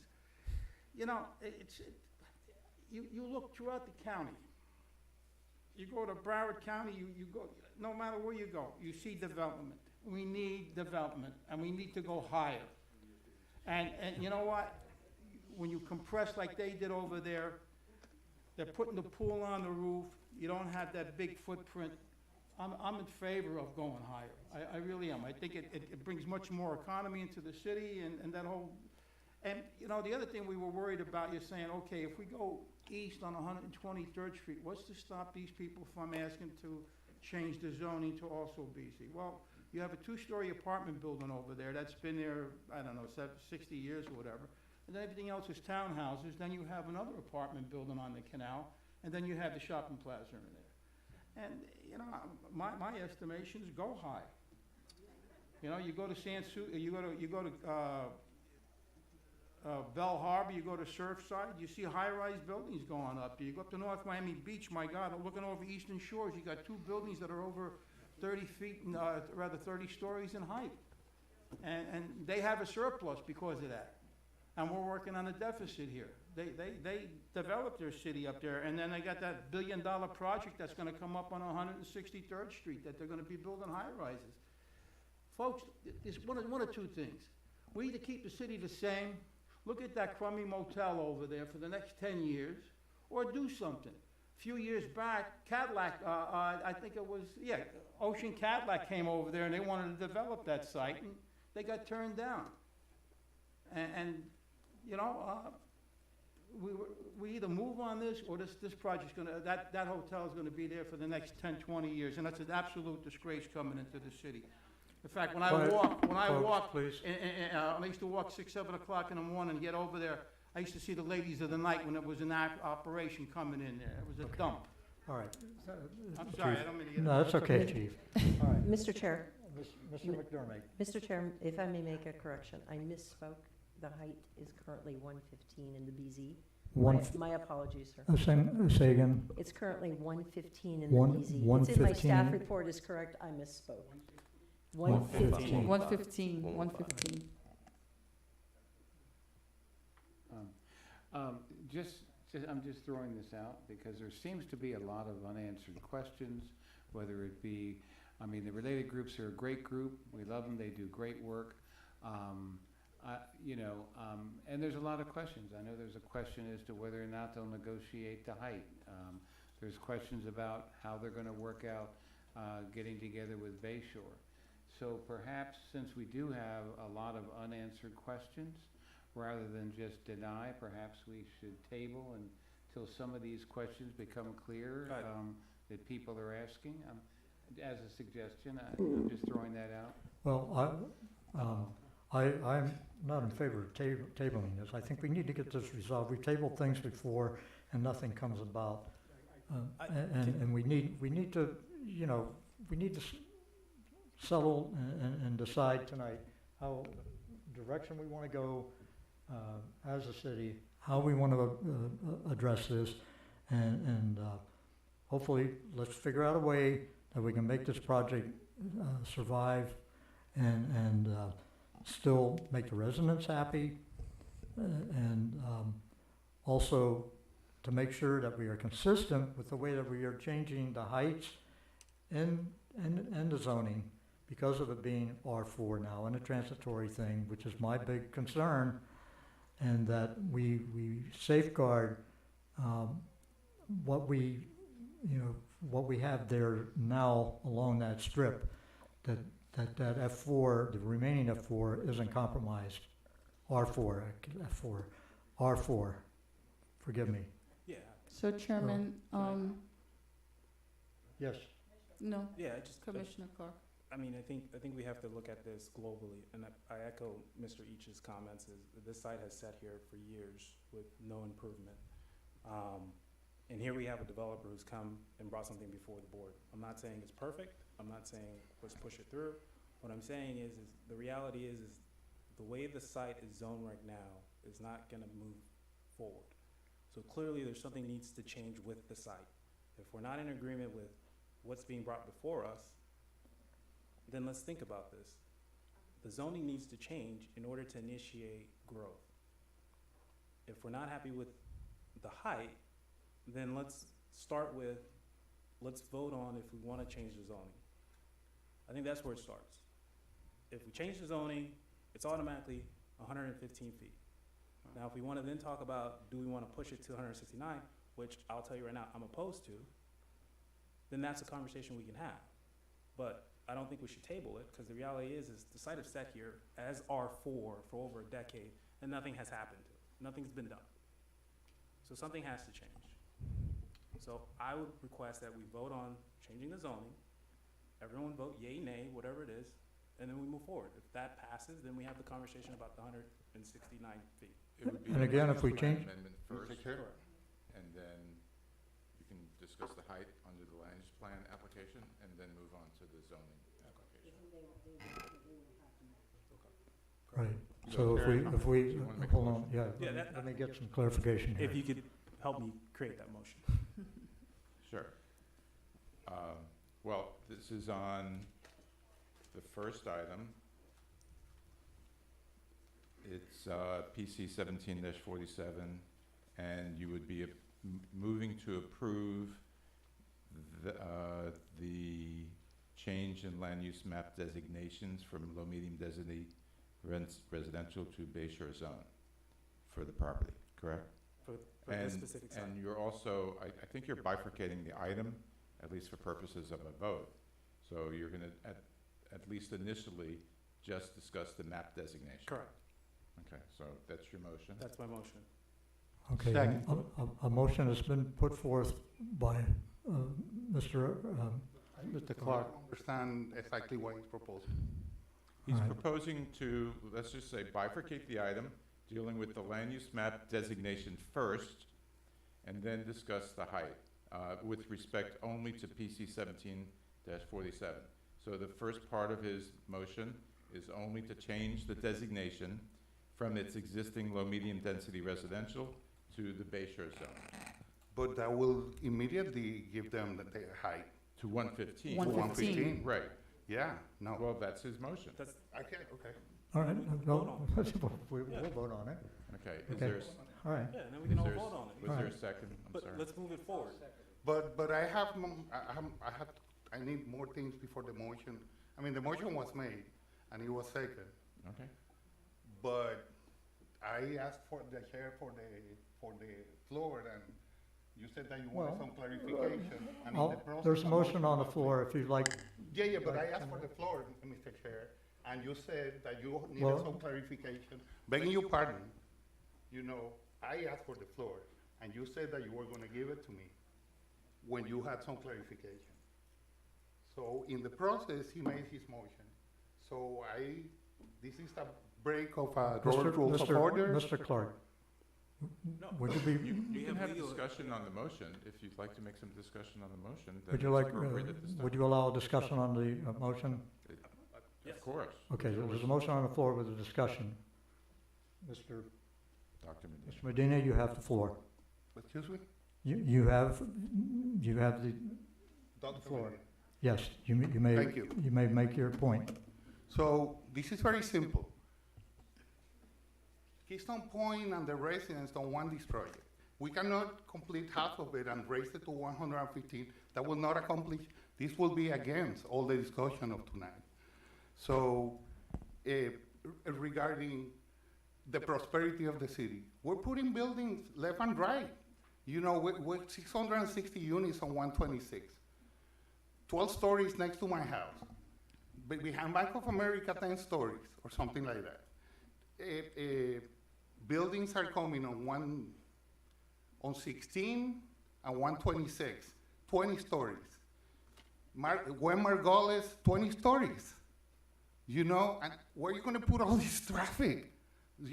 Growth?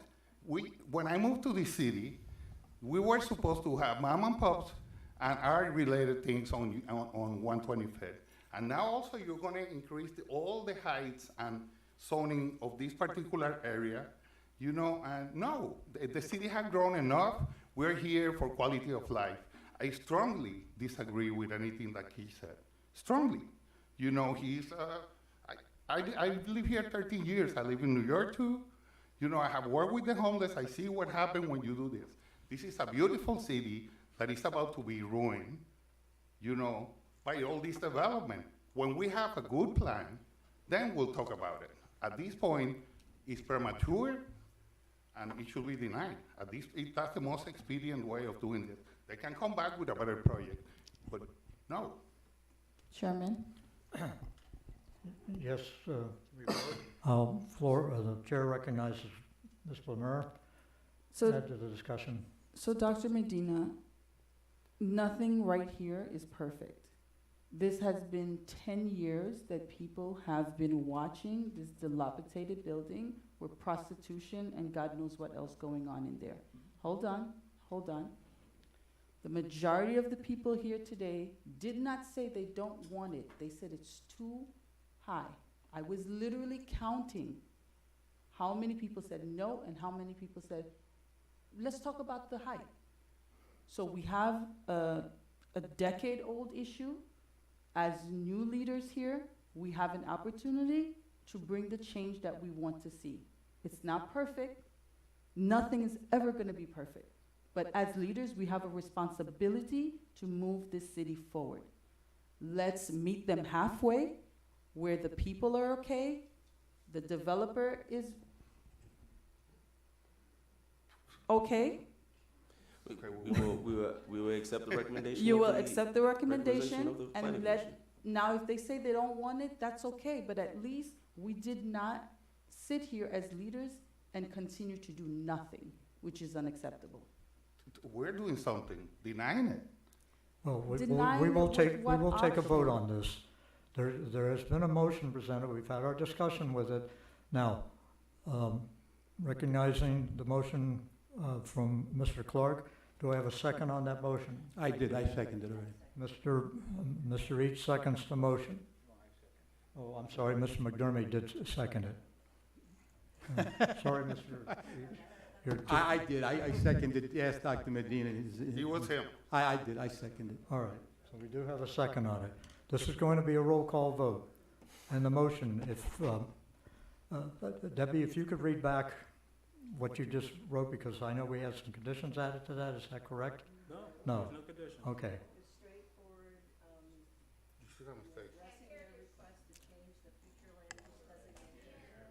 Yeah, please.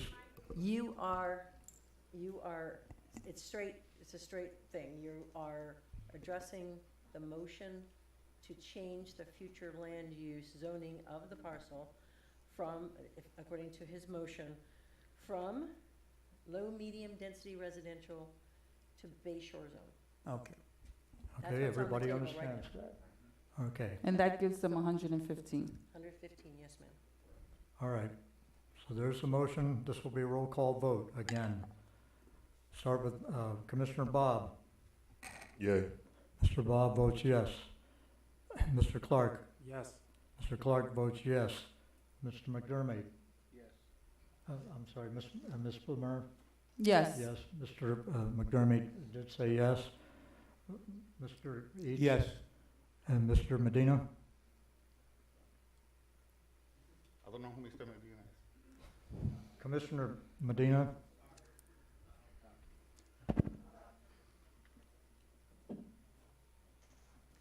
Doctor, when you're up on the dais, you're also a commissioner. I feel, I feel like I went to school for 6 years and I earned that title. Dr. Medina, may I have your vote, please? No. Mr. Medina votes no. Thank you. And Mr. Ernst votes yes. Motion carries 6-1. Change Okay, now you also, the second part of their request is to change that 115 Shore to 169. Right, okay. Can I put a So, motion on? we need a motion on that to either I deny. made a motion to deny. Second. Okay, Mr. Medina makes a motion to deny, seconded by, What is the problem with that? Seconded by Commissioner Edwidge Clark. for the Second by record, Dr. Medina has made the motion, seconded by Mr. Clark. This will be a roll call vote. Okay. And Yes, just sir. to clarify for the record, this is only on PC 17-47, which is the land use plan component. And this For would the be height. Yes, for the height. Text amendment. Right. Okay, now, if you vote yes, you're agreeing to lower the height. To keep it low. To not- keep it Okay. at 115, not Well, to and go if you to say one- no, you're agreeing to raise the height. You're not, That's okay. cor- Okay. Yes. Another one of those, right? Yes. No means yes. Okay. Okay, I here think we I go got it. So again. the motion on the table from Commissioner Medina and seconded by Commissioner Clark is to deny the request to change the height in the Bay Shore from 115 to 169. That is the motion Okay. on the floor. All right, and if you, okay, got you.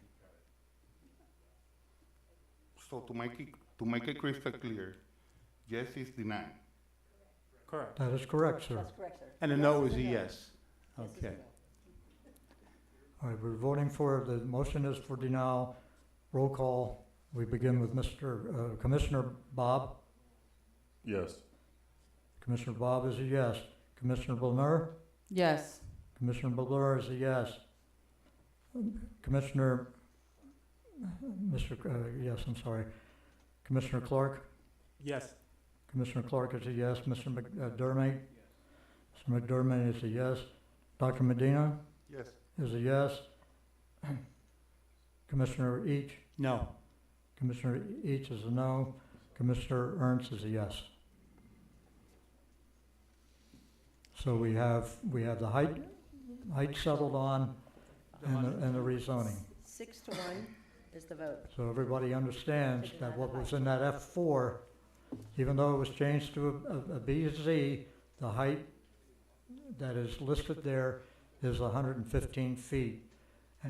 Any kind of request for the 169 feet has been denied. So everybody is clear on that when they go home tonight. All right? Okay, now we move to the next item. The next item, Is PC 17-48, and the first question would be changing the zoning map designation from R4 to BZ. I'm sorry, it's almost 11 p.m. Yes. So I'm gonna make a motion to go. What? No, Yeah, we're in the middle of the process. That wouldn't be fair for No. us to do something like that. it's not fair to me. I'm supposed to be in bed at 10. well, sir, This we had a should- meeting that went to 10:30 the other night, and you were still here, so. This should take you maybe This 5 minutes. this should because be you 5 or did 10 the minutes, heavy and we lifting. would appreciate if you could hang in there a little while longer so we can get this all settled tonight. We settled to end at 10 the last time.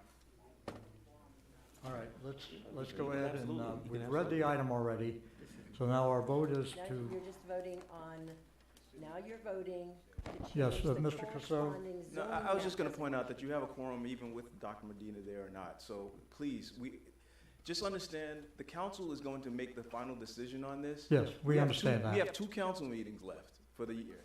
If this isn't heard by the next council meeting, it won't get heard again until, I think, end of August.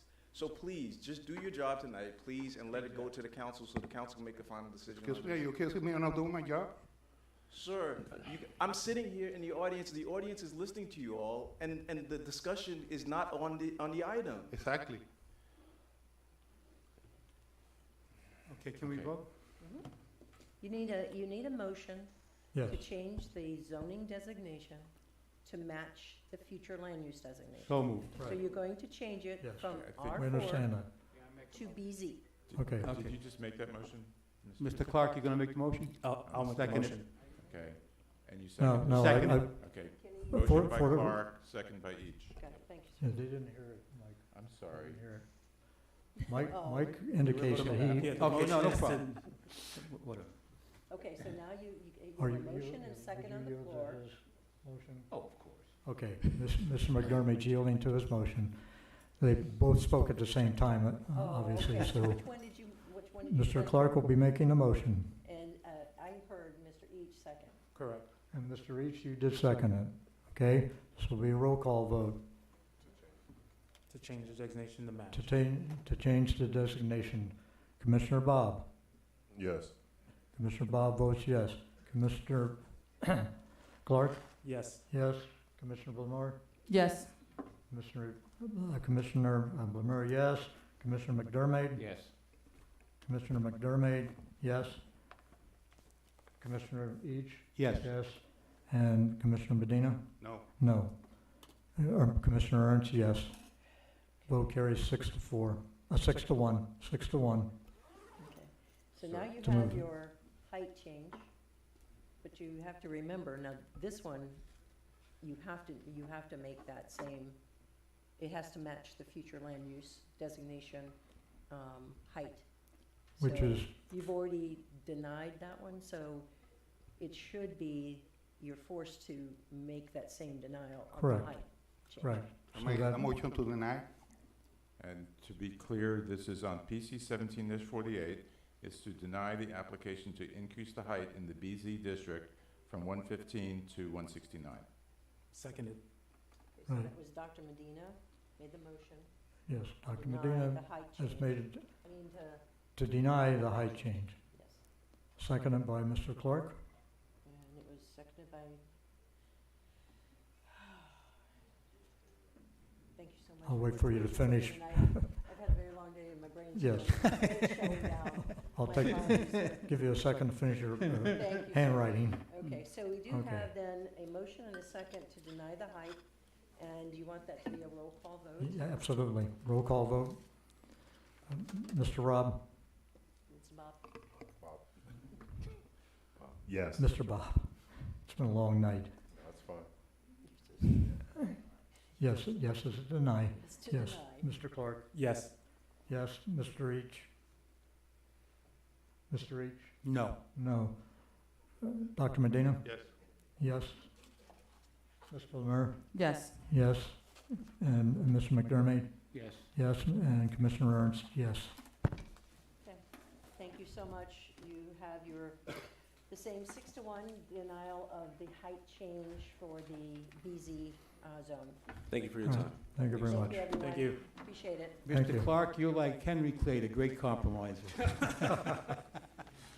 All right, now we have a couple of things before we adjourn. We need to get, is there any new business? Oh, we're not done yet. We're not done yet. Yeah, we should be. We done, Charlie? We're not done. Let's get procedures done here. Debbie? Debbie? Ms. Debbie, Love? Make a motion to adjourn. There's been a Second. motion to adjourn. We are adjourned.